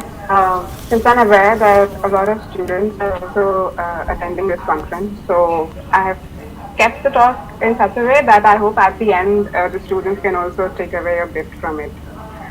So, alright, so the title of my talk is basically beta decay spectroscopy, which acts as a bridge between nuclear astrophysics and nuclear structure. So in today's talk, I shall speak about the research that I have been involved in the past year, which basically lies at the cusp of nuclear structure physics and nuclear astrophysics. So the main thrust would be on the beta decay measurements which have been performed by our group, and how this links with nuclear structure and nuclear astrophysics. So moving forward, so broadly speaking, nuclear astrophysics is actually responsible for addressing some of the very basic yet very, very compelling questions in nature. Like, for example, what is the origin of elements? What processes are responsible for energy generation in stars and stellar explosions? What are the limits of nuclear existence, and what is the nuclear structure of nuclei near those limits? So if we talk in the most basic perspective, if you think about what a star is doing, it is basically in most instances undergoing various chains of nuclear reactions and decays. Now the most classic and prominent examples are actually depicted here on the nuclear chart. Now two important examples of reaction sequences which have astrophysical importance in terms of stellar explosions and nucleosynthesis is the rapid proton capture process, which is also called as the RP process, and also the rapid neutron capture process, which is called as the R process. Now, the astrophysical models that address all these crucial questions, they require a considerable amount of nuclear physics as input. So nuclear physics information is required. So basically, this is where we as nuclear physicists step in and come into play and provide information on masses, Q values, half-life, reaction rates, etc. So of course, we have to understand that nuclear structure information also forms a big part of it. Now, beta decay studies are one of the most crucial investigative studies which actually provide a lot of information on nuclear structure, like of course about excitation energies, half-life, decay branches, and these are also very strong and important ingredients within these astrophysical models.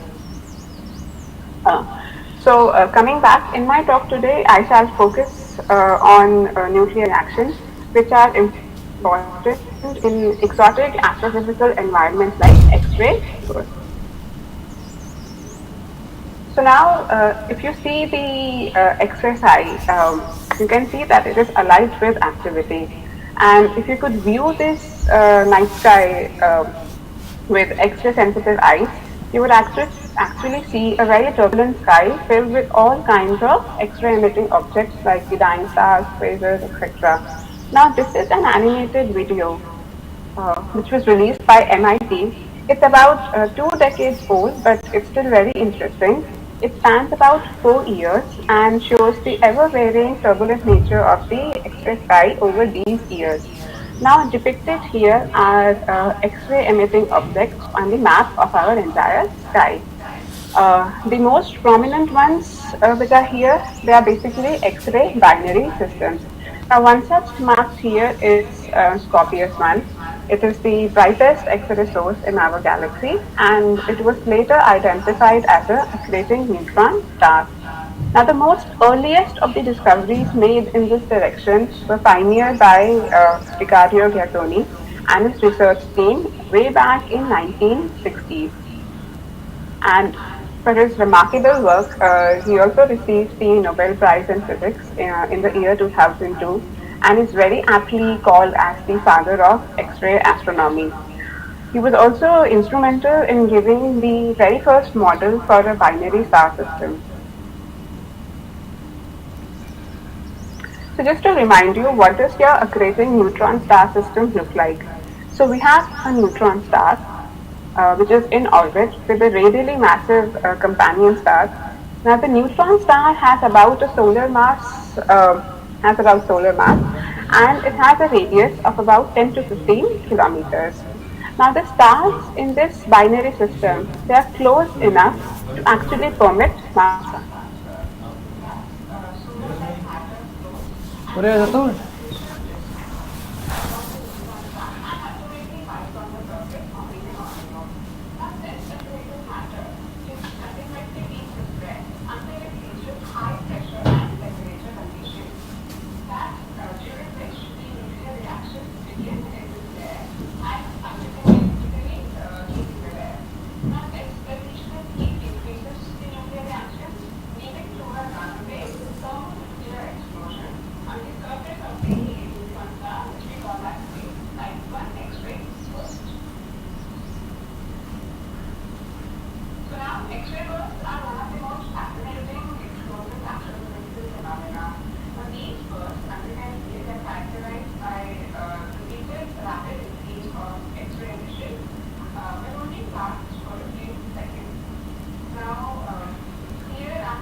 black line connecting all these boxes, they represent the nuclear reaction rate. And the gray boxes here, they are the stable nuclei. Now the part of the sampling process lies between the line of stability here and the proton enzyme. And this is actually determined by a composition between the charged particle reaction and the beta-decay reaction. Now, at low temperature conditions, these rates are pretty much comparable to each other. So the RP process lies pretty much close along the same line of stability. But at higher temperature conditions, the P-gamma reaction or the charged particle reaction, they occur more rapidly than the beta-decay reaction. And what happens, the reaction path now runs pretty much close to the photon enzyme. Now, a lot of times, further processing through these heavier elements, it can be temporarily delayed or stalled when you reach a melting point nucleus. Now, for a melting point nucleus, the proton capture is inhibited and the reaction flow needs to wait in order to proceed further. Now, the reason for the inhibited proton capture is actually small Q values, because of which the resultant proton capture rate actually becomes smaller than the reverse photointegration process that can happen at higher temperature conditions. Now, what happens? This leads to actually a P-gamma equilibrium. So, what does this actually mean? This means that the reverse reaction rate now is actually comparable, so that it quickly removes the extra proton that was just added, inhibiting further proton capture, and thus, of course, delaying the reaction flow. Now, nuclei which have negative are very small value or little values, and also have relatively very long beta-decay half-life. They are referred to as breaking point nuclei. And of course, we must remember the speed of nuclear synthesis through every element and through the shape of the line curve is actually represented by the total lifetime of each breaking point nuclei. Now, the dominance of the breaking point is the synthetic reserve, which actually leads to the characteristic peak which we have seen in the reverse line curve. Now, interestingly, this whole breaking points which lie away from the proton enzyme, there can be some possibility of something actually flowing around this breaking point. Now, this is typically true for specific signal nuclei, where no experimental constraints suggest that it is a strong breaking point, but it may be possible to bypass this at high temperature and precision conditions. Now, very easily, a bypass around specific signal breaking points was suggested and was also pursued. Now, within this, the alternate reaction path actually breaks out at 55 meters and follows the reaction sequence through proton capture of copper and then activating of 57. Point to 3.7 here. Now, the major uncertainty for this bypass occurs is actually the possibility that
Waiting point is like बात कर रहे थे Yes,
again associated with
इसके बाद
चला हो गया sir, आप ऐसा नहीं बोलो।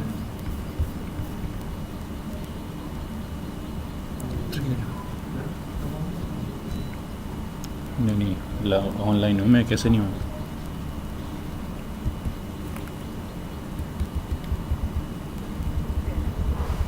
The correlation time window in our case was set to 3000 microseconds. Now the half-life was fitted with a exponential decay and a constant background. This is the value for the half-life which we have obtained. Again, very much in relation with the previous literature value, but of course we quote a much smaller uncertainty. 4 लोग हैं।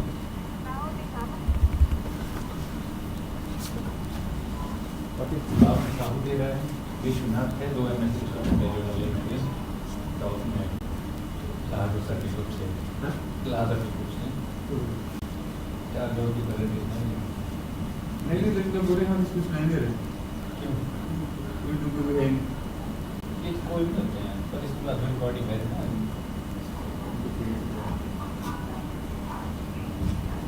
आवाज आ रही है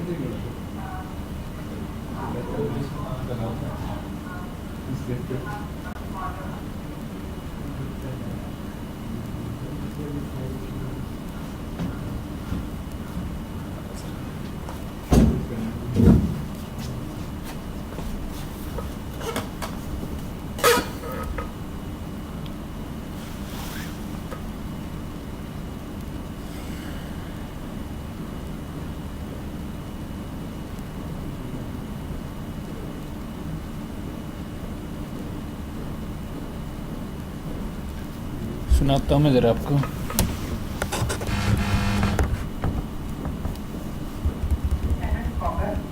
We went ahead and we could place 3 gamma ray transitions within the decay scheme. Now, one of the most striking feature of this decay scheme is that these de-exciting gamma rays, they are actually feeding states which is above the proton decay energy, and hence these states can decay further by a proton emission. So hence, for the second time, I should say, we have observed the more exotic decay branch, which is called as the beta delayed gamma proton emission. And we could observe this for 3 different branches. And that second time, because the first case has been well documented for 56 very nucleus, and it was previously published in a letter.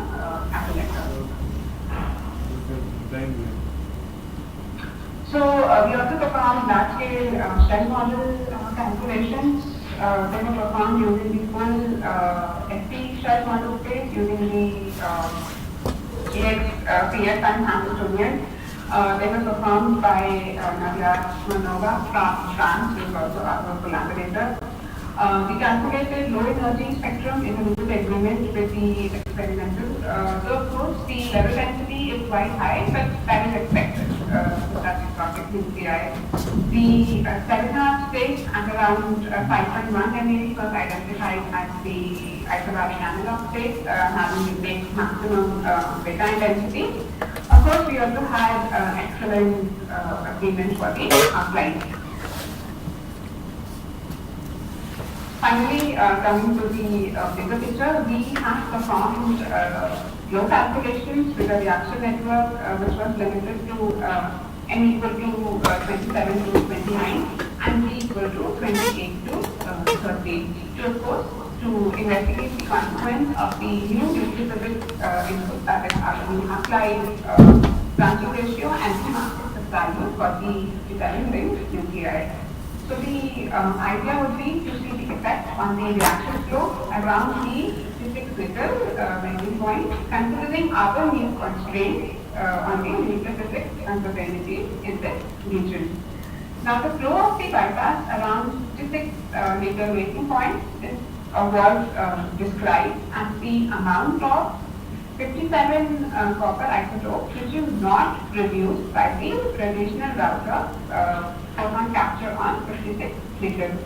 Now this can be eventually defined as the ratio for the flow through 57 ring beta decays only divided by the combined flow through all the beta decay reactions in the network. Now this is the phase space diagram which is plotted here. X-axis is the density and the y-axis is the temperature in gigakelvin. It basically shows the region in which the 56-liter bypass will be effective. So both the colors and the contours indicating are indicating the strength of the bypass. Now two extreme cases of maximal and minimal bypass were generated by varying the branching ratio and the half-life within their 1 sigma uncertainty. So now, in comparison, so here I have maximal and minimum and new and old. New is our data and old is from literature. So in comparison to the old values, we have actually restricted the bypass to within 14 to 17% as compared to the previous range which was from 0 to 20%. So of course, we established the existence of the 56 meter bypass to actually within 3% within the relevant temperature and density conditions. I know I have overshooten my time, but I would like to end my talk with a thank you note to all my collaborating institutes and all the people who have contributed to this experiment in one way or the other. Thank you. Thank you, Dr. Mansi. Any questions, please?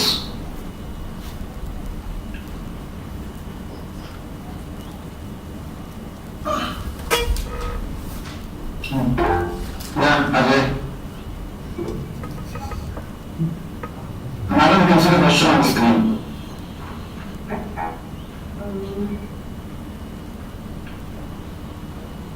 Coming from the So, yes, so if you are studying a beta decay by which has a proton emission or a neutron emission, you have a different, entirely different detector setup. What we had was specifically designed to capture protons because we had a double-sided neutron strip detector. And if you have to study for the other side of the nucleus, you have to have a different set of detector.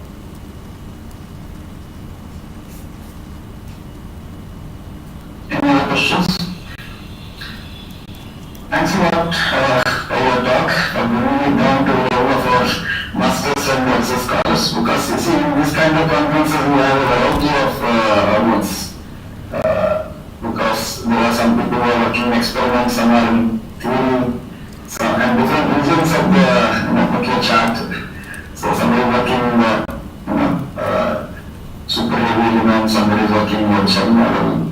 So different people are there. So it's better to have the lecture at a stage where one can say follow something and then sort of appreciate your research. So not that we can really understand them exactly.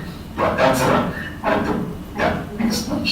So after this we have a session of 4 presentations. I think maybe we can go up to 1:30 so that we can take the break from 1:30 to 30 as lunch. If that is okay. Right, so I request Professor Charu sir to take over. Yeah, Dr. Dalip can take over. Yeah. Dr. Dalip is there? Dr. Dalip is here.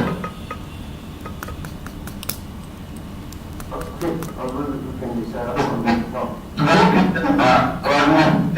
One by one, we can call out.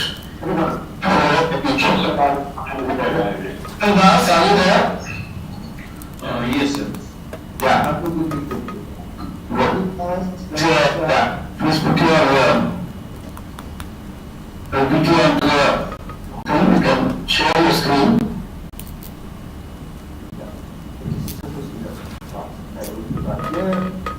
Here, of course, I am watching the film. This is going to happen out of that. Yes,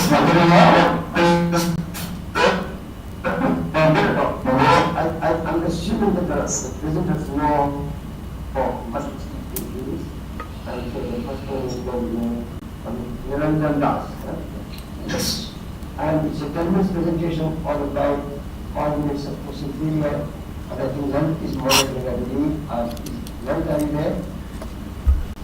Yes, that's good. So Lent is going to give you some indication when the stop. Then we will do this, okay? Thank you.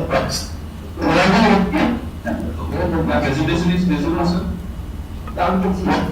Okay. So good afternoon, everyone. My name is Niranjan Das. Thank you for giving me an opportunity to be a part of this conference. I am a final year MSc student in the National Institute of Technology, Jamshedpur, doing project under the supervision of Professor Ujjwal Das. My topic is the low energy cross-section studies for Newton diagram system. Today I am going to present my topic by these following stages. I will give a short introduction, then I will describe the different potential, and through the phase constant methodology and phase shift, I will end my presentation with the result, conclusion and the references. Introduction. In the domain of non-relativistic spin-independent quantum mechanical theory, studying of wave function is very important, as one can understand the exact all the information from this wave function for a system. Delphin potential, Delphin proposed a diatomic potential model to define the molecular vibrational spectrum. Delphin potential, although is a molecular potential, but it also can be helpful in the study of the physical system in the quantum domain.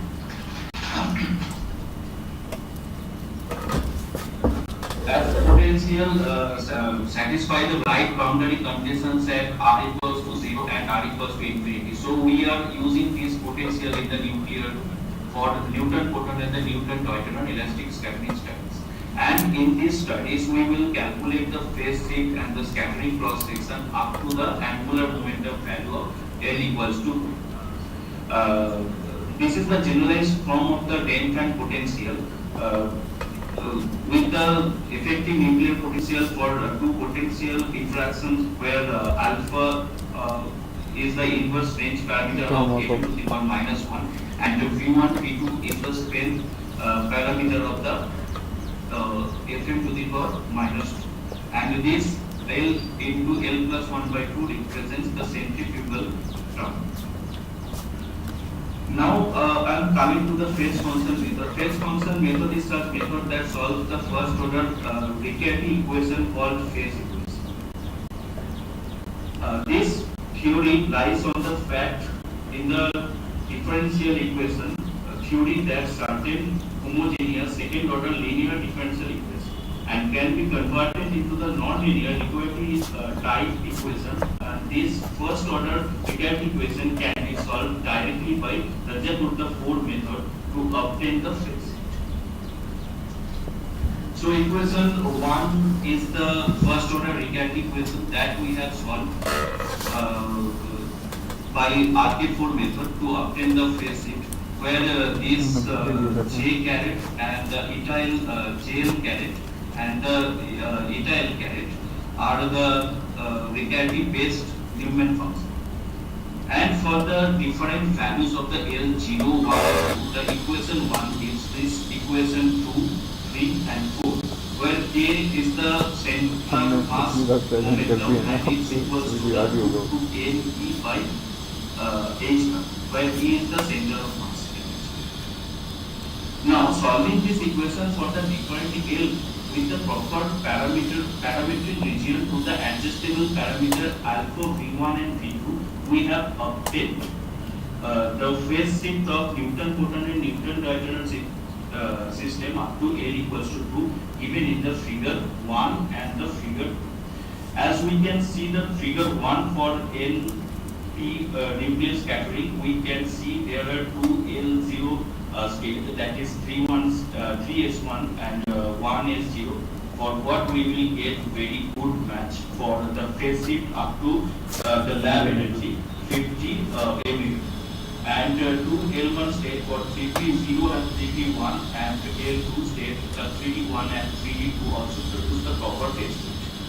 In the next, the fitting parameters, in the table we can see the fitting parameters there. So we have compared my data with these parameters, and having obtained phase shift, we have calculated the cross section for NP and ND.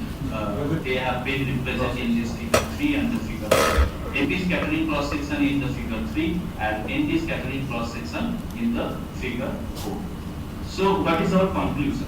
From our phase shift phase interaction studies, NP and ND scattering for the phase shift and cross section, the obtained data will match with the reference data. So we can conclude that this depth and potential can also be used as the nuclear potential.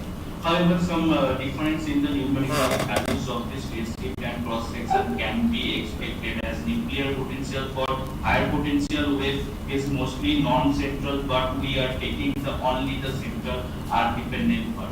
And here are some references. This references is for NP phase.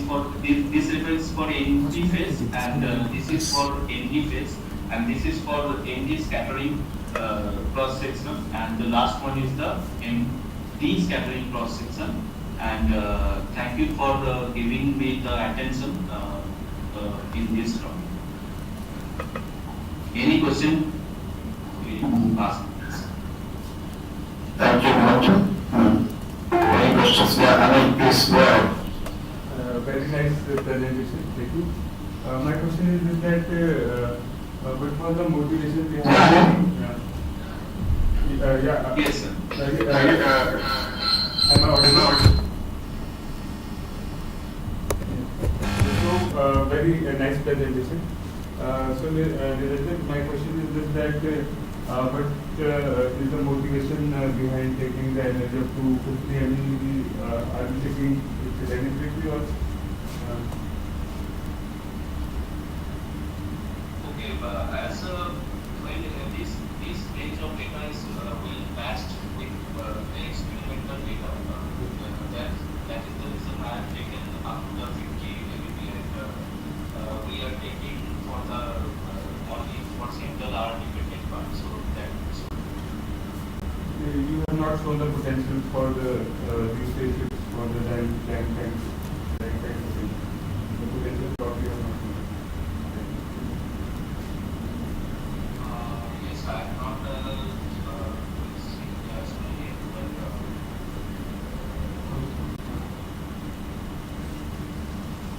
you have taken the cross-section experimental. We have shown the experimental cross-section experimental data. So and for ND for neutron system we have shown the experimental cross-section data. So maybe check.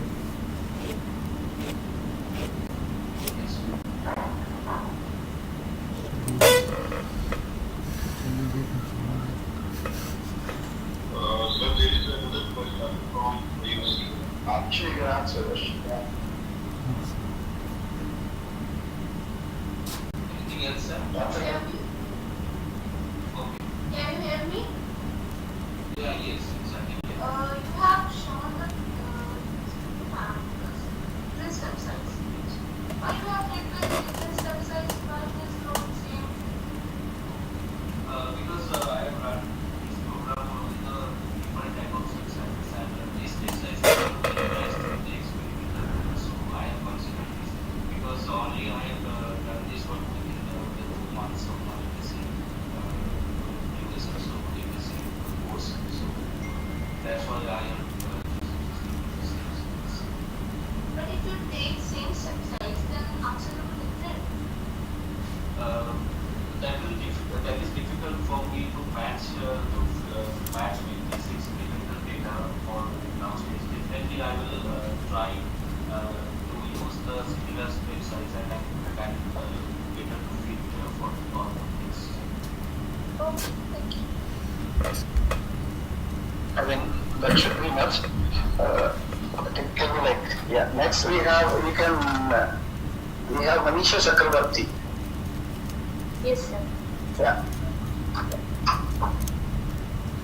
Yes, you can do it. About 3-4 students are from MSc, sir.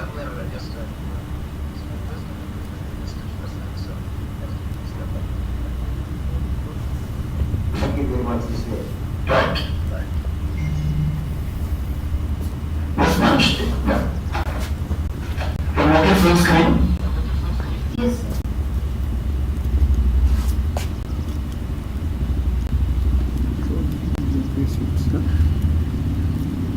इनके student अच्छा masters के student है इनके इसमें यहाँ नहीं अंदर लेके बस थोड़ा Hello everyone, I am Manisha Chakraborty. I am a final year master's student. I am doing my master's thesis under the guidance of Professor Ujjwal Raha. The topic of my presentation is neutron helium-3 phase shift studies for nitrogen and protein potential. So the two nuclear interaction is the basic building block for all of the nuclear phases. So the two nuclear force, this is the main aim here. So what is the aim of studying nuclear physics? So we can say that it's just to realize the law and laws governing the forces holding a nucleus together. That is basically the nuclear forces. And in turn, the other properties of the nuclei. And for the theoretical understanding of the nuclear forces and the other properties, we can say that scattering plays a very crucial role here because the scattered outgoing wave brings all the informations about the nuclear environment. And the principle of the scattering theory is to understand an object by throwing something on it. And we can say that by analyzing how that something bounces off, we can gather information about the object. And the object we want to study or we want to understand is the potential that exists between the two particles. Here my system is basically neutron helium. So one is charged and another is uncharged. So there is a interaction between charged and uncharged particles. So there will be no electromagnetic interaction, there will be only nuclear interaction and nuclear potential. Here Wulffen potential acts as the nuclear potential. We know that Wulffen, Malin-Rosen, Hooke-Stratton potential, these are the exponential decaying type potentials. And basically my plan here is to work with both Wulffen and Malin-Rosen potential. And here I will try to solve the Schrodinger equation for both the potentials, and I will try to solve in my near future for the higher particle. Both methodology behind my this work is at first to solve the Schrodinger equation, then to obtain the irregular and Jost function, and once we get the Jost function, then we can calculate the phase shift, and from the phase shift we can also calculate the cross section.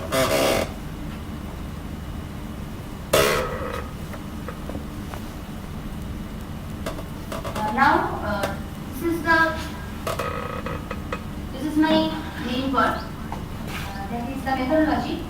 If we write the Schrodinger equation, and here I put the Wulffen potential in the place of the potential, that is V naught e to the power minus r by a divided by 1 minus for alpha A, where V naught is the strength of the potential, and that is denoted by minus of alpha square minus beta square, where alpha and beta are the parameters.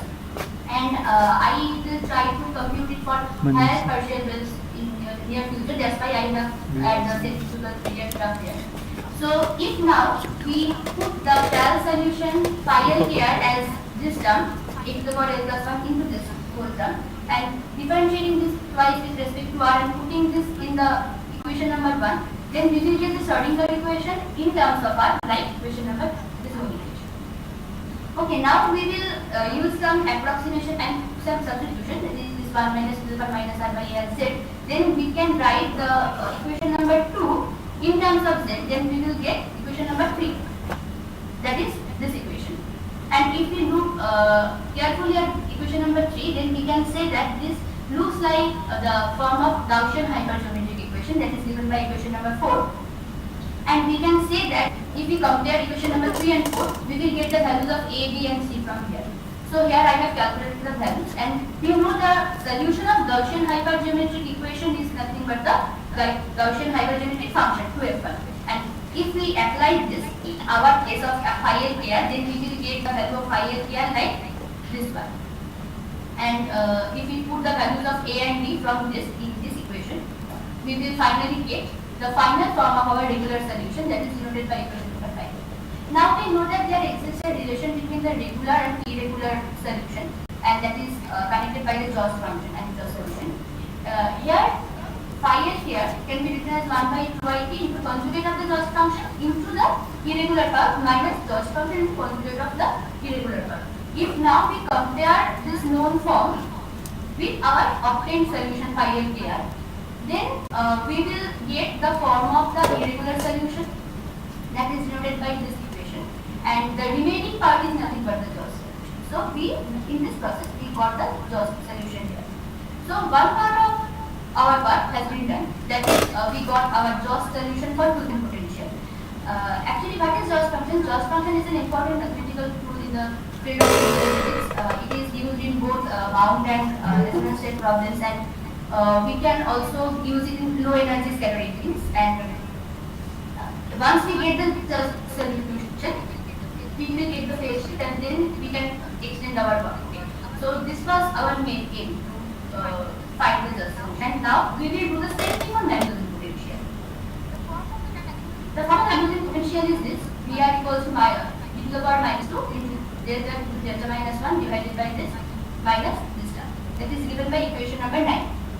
Here delta is the parameter that is denoted by root over of 1 plus alpha into alpha minus 1 minus a into l plus 1 divided by 2. And this a is a dimensionless parameter and b is the screening radius here.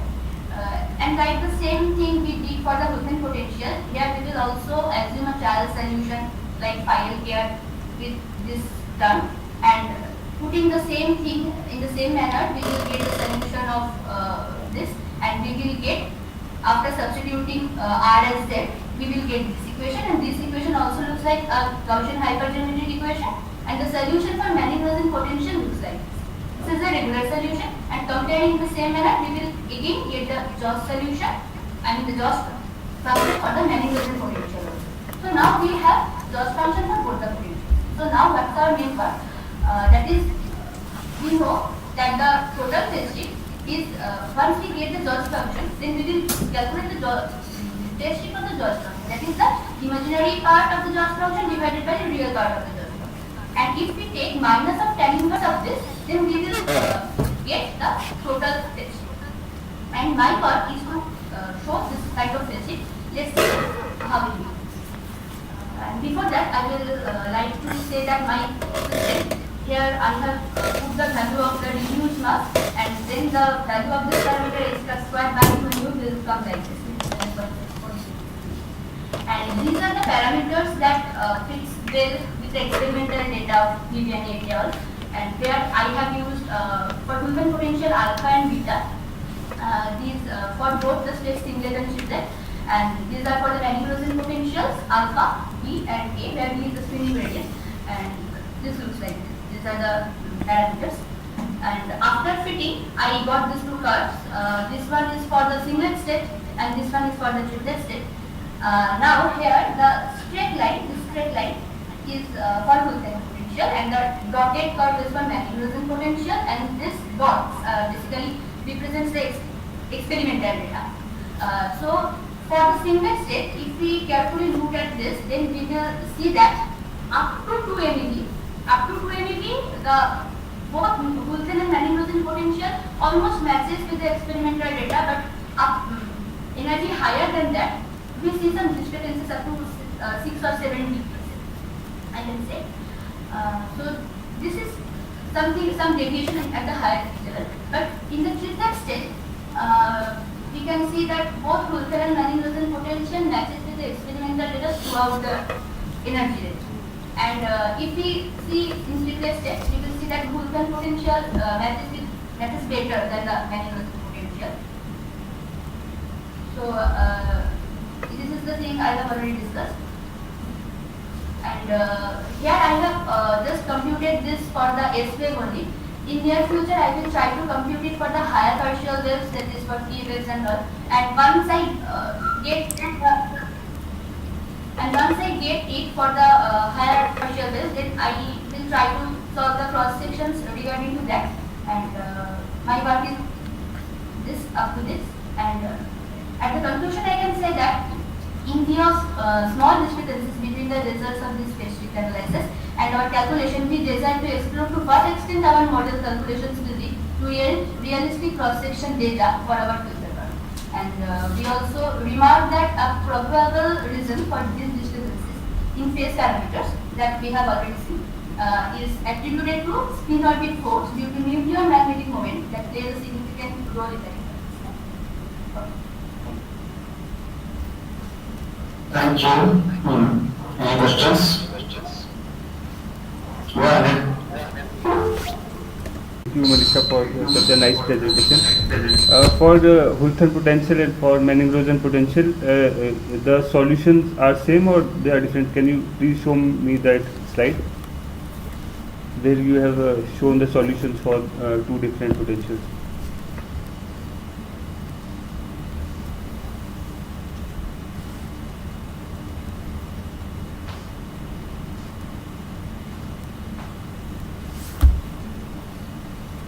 Yeah, this one. Yes.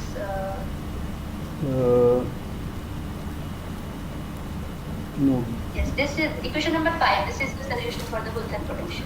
No, the trial solution which you have taken, how you are choosing that trial solution? Is there any background of the, you are using the same trial solution for two different potentials? No, there is some differences. I am sure.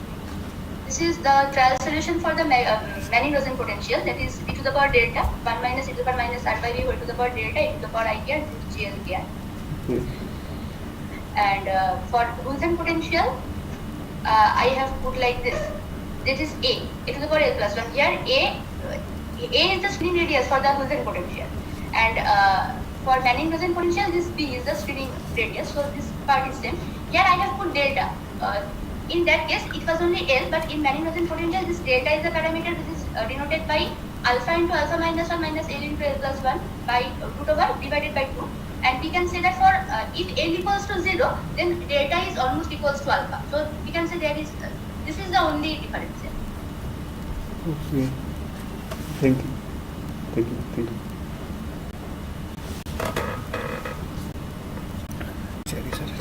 Hi, Manisha.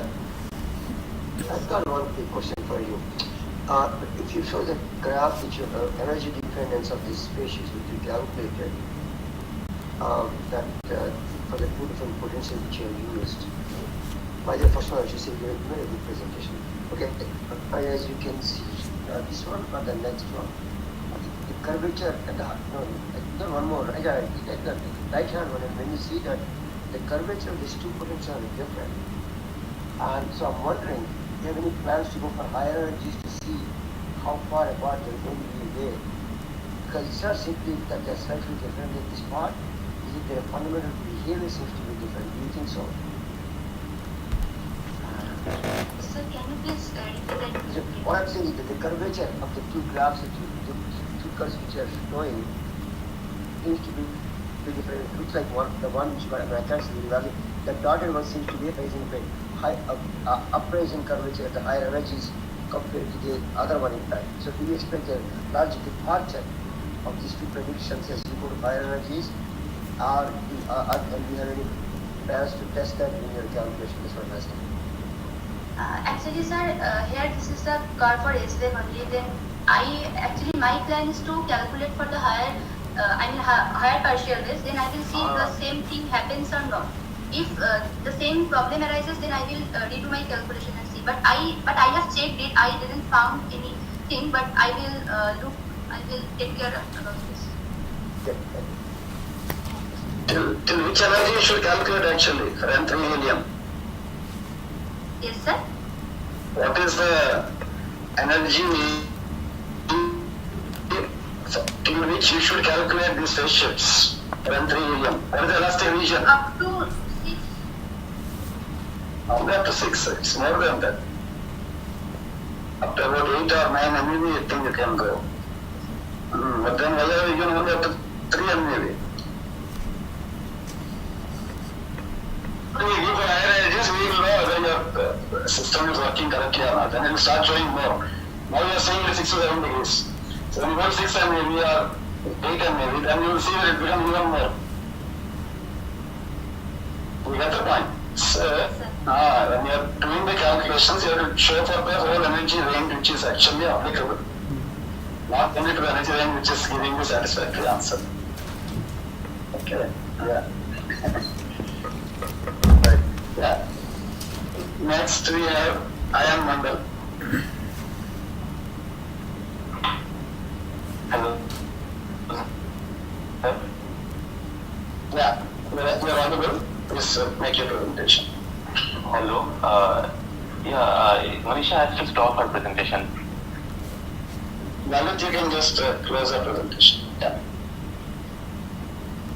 Okay.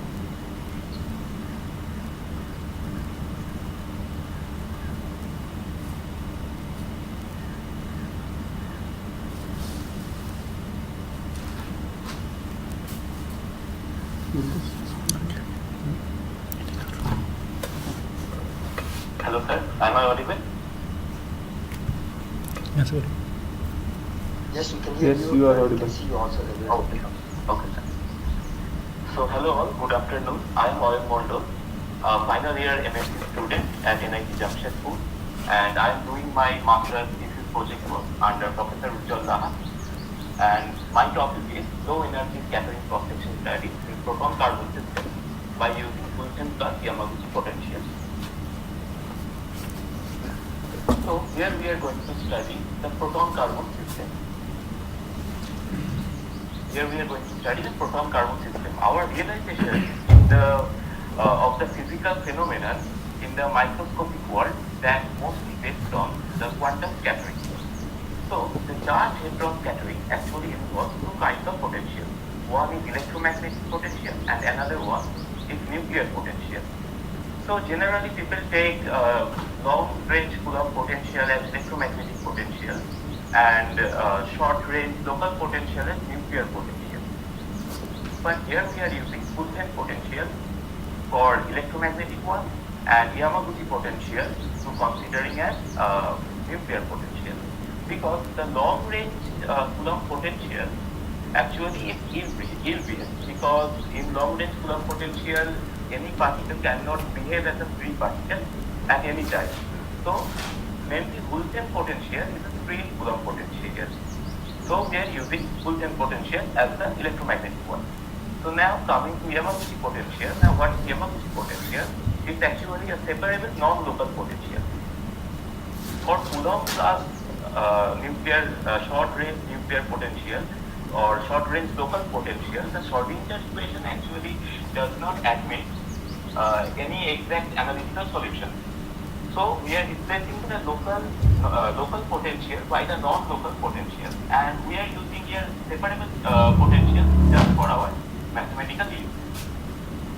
So now, as the Schrodinger equation for the Fulton potential is exactly solvable for only S wave. So we construct exact analytical expression for off-shape regular and just irregular solutions for Wilson the Yamaguchi potential. Now our main aim is to calculate the Jost function. Now what is the Jost function? Jost function plays a very important role in calculating in the study of bound states or resonance states and the low energy scattering data. So our main target will be to calculate the Jost function here at first, and then from the Jost function we will calculate the scattering cross section and also the phase shift. So this is the form of the Wilson potential and denoted by VHR, where V0 is the depth of the potential and A is the screening radius. And second, it is the Yamaguchi potential. You can see that this is a non-local potential and it is also separable potential. And we all know that the nuclear potential must be attractive in nature. So the strength of the potential, which is lambda here, must be negative. So using these two potentials, we can write the Schrodinger equation like this, and where the right hand side contains the Yamaguchi part and represented by E beta k e to the power minus beta r. And beta is the inverse range parameter. So after this, by using the transformation phi h by k r equals to a into e to the power I k r into 1 minus e to the power minus r by a into f h by k r, and replacing the quantity 1 minus e to the power minus r by a by z, we will get this equation. Now you can see that this equation is mainly a second order non-homogeneous equation. So it will have complementary function as well and particular integral part as well. And this equation matches with the Gaussian hypergeometric equation. So we can draw the solution from that, and the phi h by k r is written here.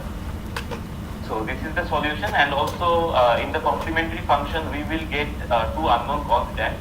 And from the boundary condition, using the regular solutions boundary condition, that is when r tends to 0, the phi h by k r that will be 0, and when r tends to 0, r equals to 0, the first derivative of phi h by k r will be 0, which we want.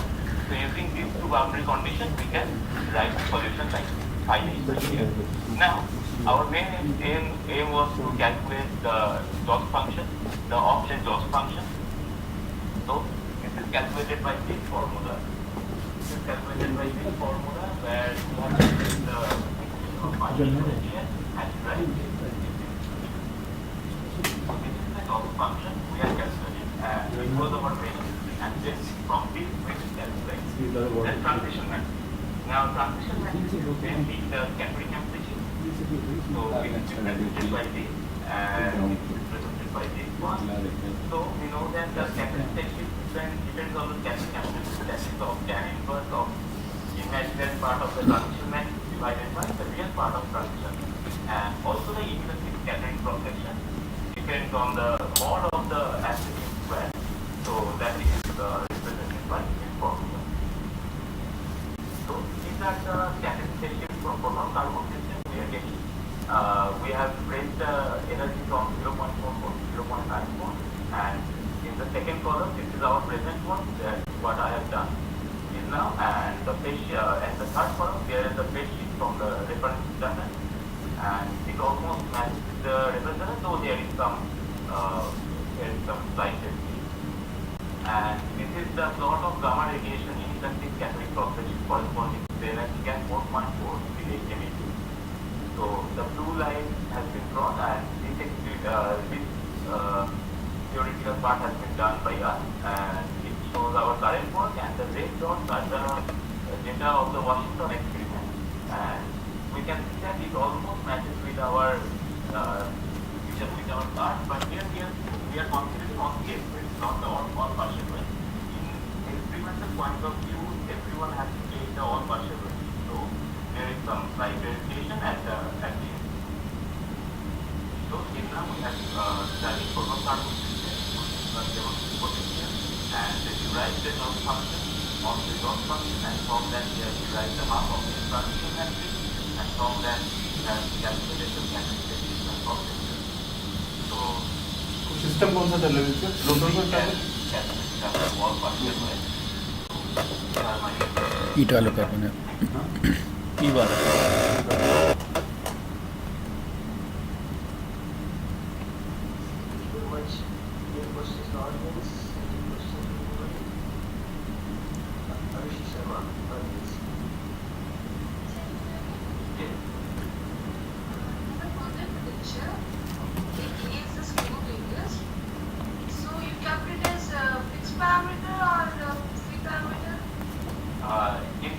It's a fixed parameter because we are changing that thing. Actually, there are three parameters, that is beta, lambda, and that is the spreading radius.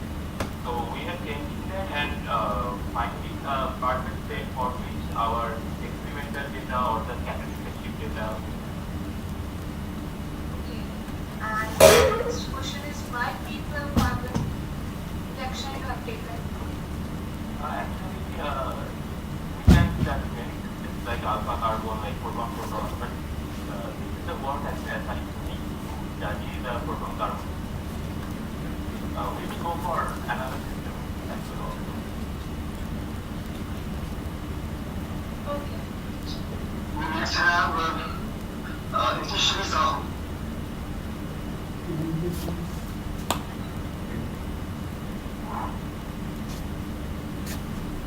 Are you there, Nitish? Yes, Yeah, please.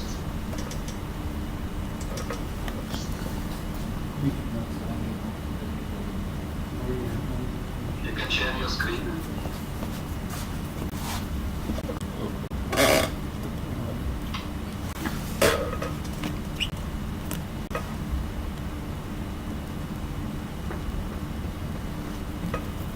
Sir, is my screen visible? Not yet. You are sharing your screen.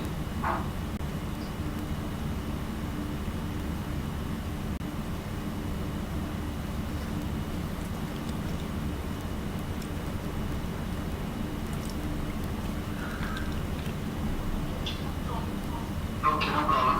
You can get back to later. Okay, Pachita Pawan?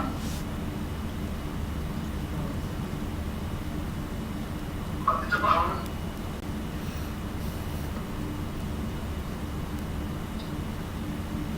Yes, sir. Yeah, you can start. So, Pachita Pawan is a research scholar and you can consider for your presentation. Can I start, sir? Yes.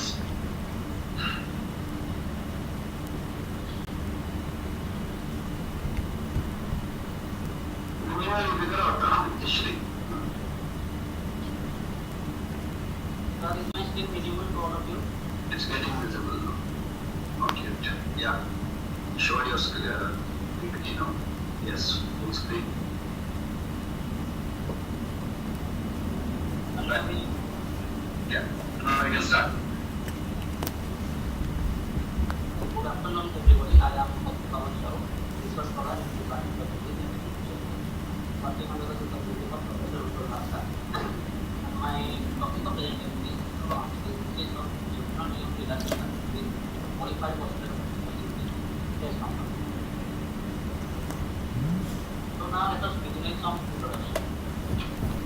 As we know, most of our structure matter is largely based on the quantum mechanics structure.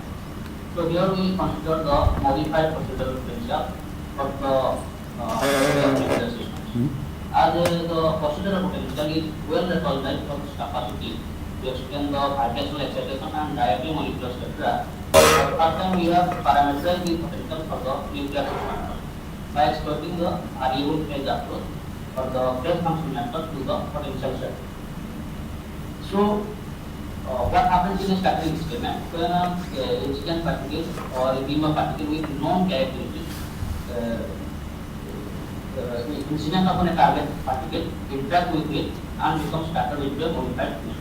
Then we can know about the physical observables, that is the scattering phase, differential scattering cross section, intensity polarization and other physical observables. So here the modified potential, the procedural potential takes the form V of r equal to minus V naught by cos h alpha whole square, where V0 is the strength and alpha is related to the range of the potential. function method is an alternative description to calculate the phase parameters for quantum mechanical problems without solving the standard wave equation. And the phase function method is based on the separation of the radial wave function of the Schrodinger equation into an amplitude part, which is called ALKR, and an oscillating part with a variable phase termed as delta L. That is, this amount to separating out the two effects of the potential which manifest themselves in distorting the wave function and in generating the scattering phase. And the function delta L here termed as the phase function, as at each point the meaning of the phase shift of the wave function for scattering by the potential, which is truncated at a distance r, and a complete cut of potential which will not produce a phase shift. Thus the phase function delta L can become 0. Just function को minimize करना. Now come to the methodology part.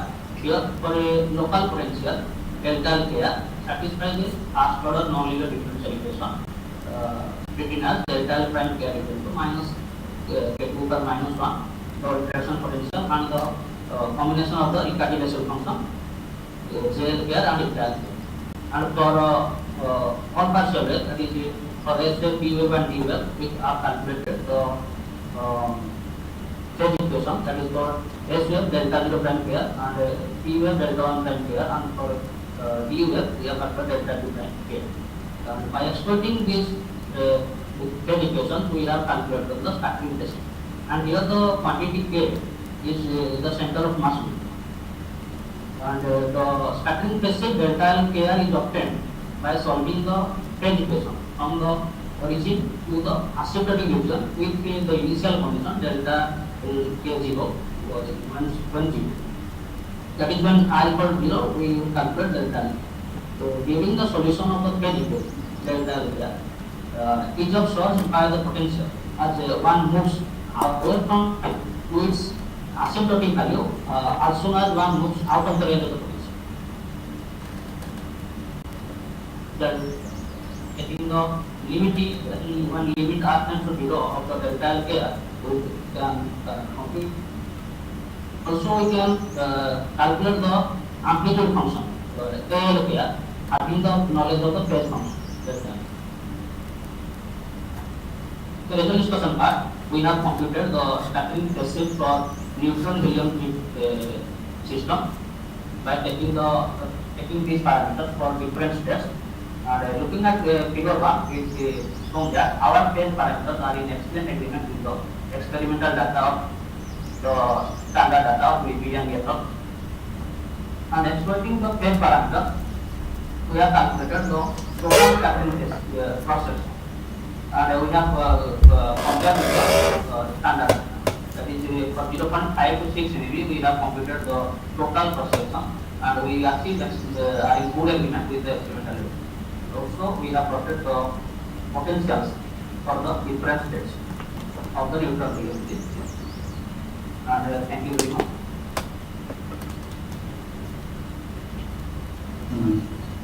Very good. Yeah, what formula you used for calculation of cross section? Sir? Cross section formula Sir, these are a neutron helium is on charge system. So we have taken for S wave, that is 1/4 of inlet state and 3/4 of outlet state.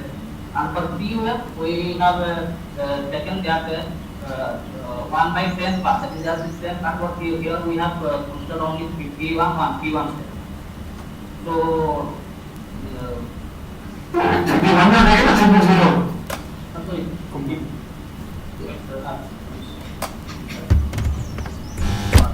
One P1, only two steps we have considered here.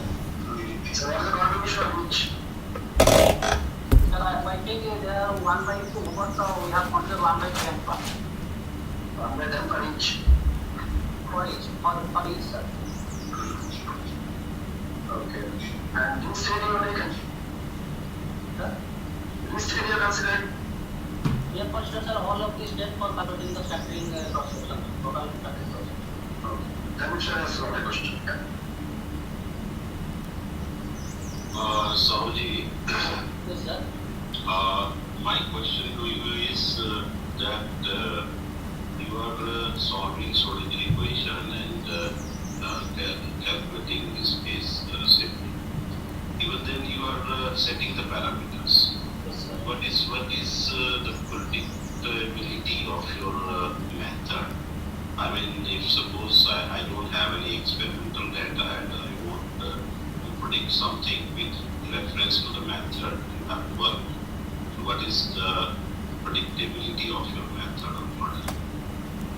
I think if we don't have any experimental results, then we have to say that we have to consider the error analysis part. But till now we don't have any analysis over there. There is maximum absolute percentage error. This we have not studied yet, sir.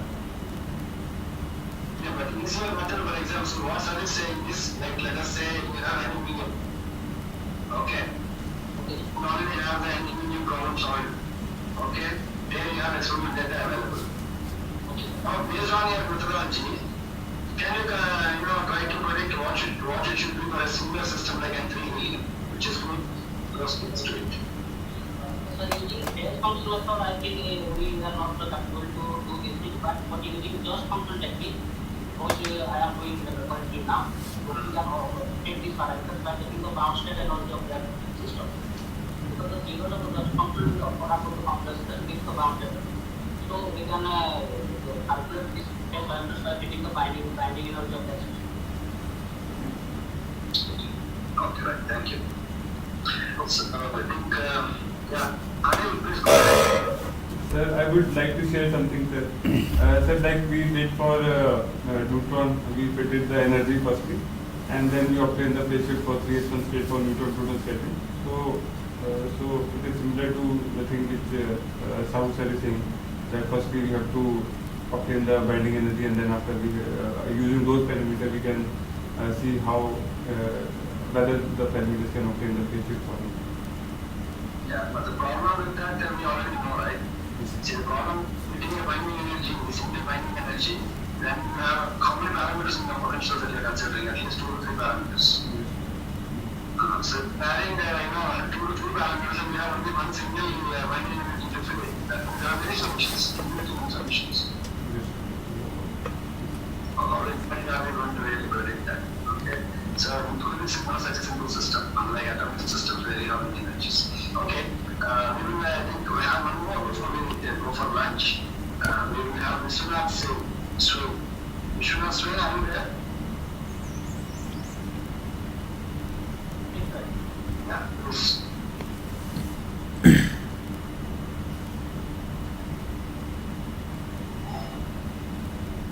You can show us your screen and start.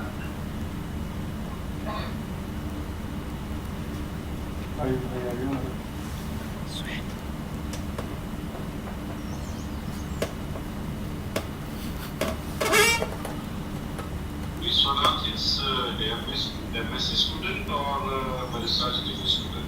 Research scholar, I think. Yes, sir. I am research student. Good afternoon to everybody. This is Vishwanath Swain from Department of Physics, National Institute of Technology, Jamshedpur, working under the supervision of Professor Ujjwal Lal. Make your screen full screen, right, so that we can see it. Like yeah. F5, you can press F5. Okay. No problem.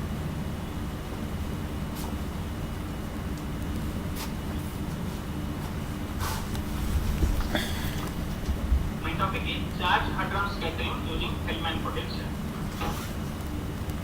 In general, people want to know the interacting potential that exists between the target and the projectile. For charge hadron scattering, the scattering takes place under the combined influence of electromagnetic and nuclear potential. Here the Feynman potential is the superposition of two types of potential, that is a equal potential and a attractive electromagnetic part. That is VR equal to minus A by R plus B into the power minus CR by R. Here A, B are strain parameters and C is the inverse range parameter. Here actually change the slides, Mr. Once the press F5, your screen is not full screen still. Or you can use the topmost menu 1, 2, 3, 4th one.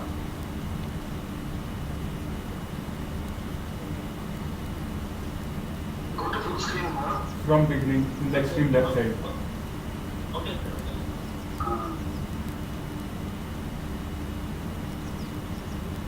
Is it visible, sir?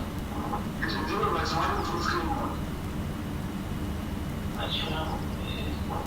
Maybe sir, there is no problem. You just have to go to the topmost menu and get the 4th one. I think that is your full screen mode most. Or you can go down here also, it is there. Topmost. Also full screen mode is there. Slide presentation. Go to slide presentation mode. Is it so visible? No.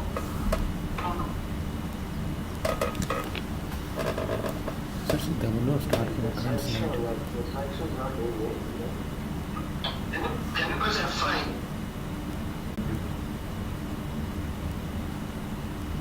Yes, click on it. Yes.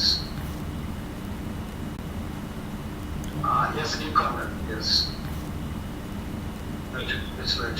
You can scroll it down so that you can see the changing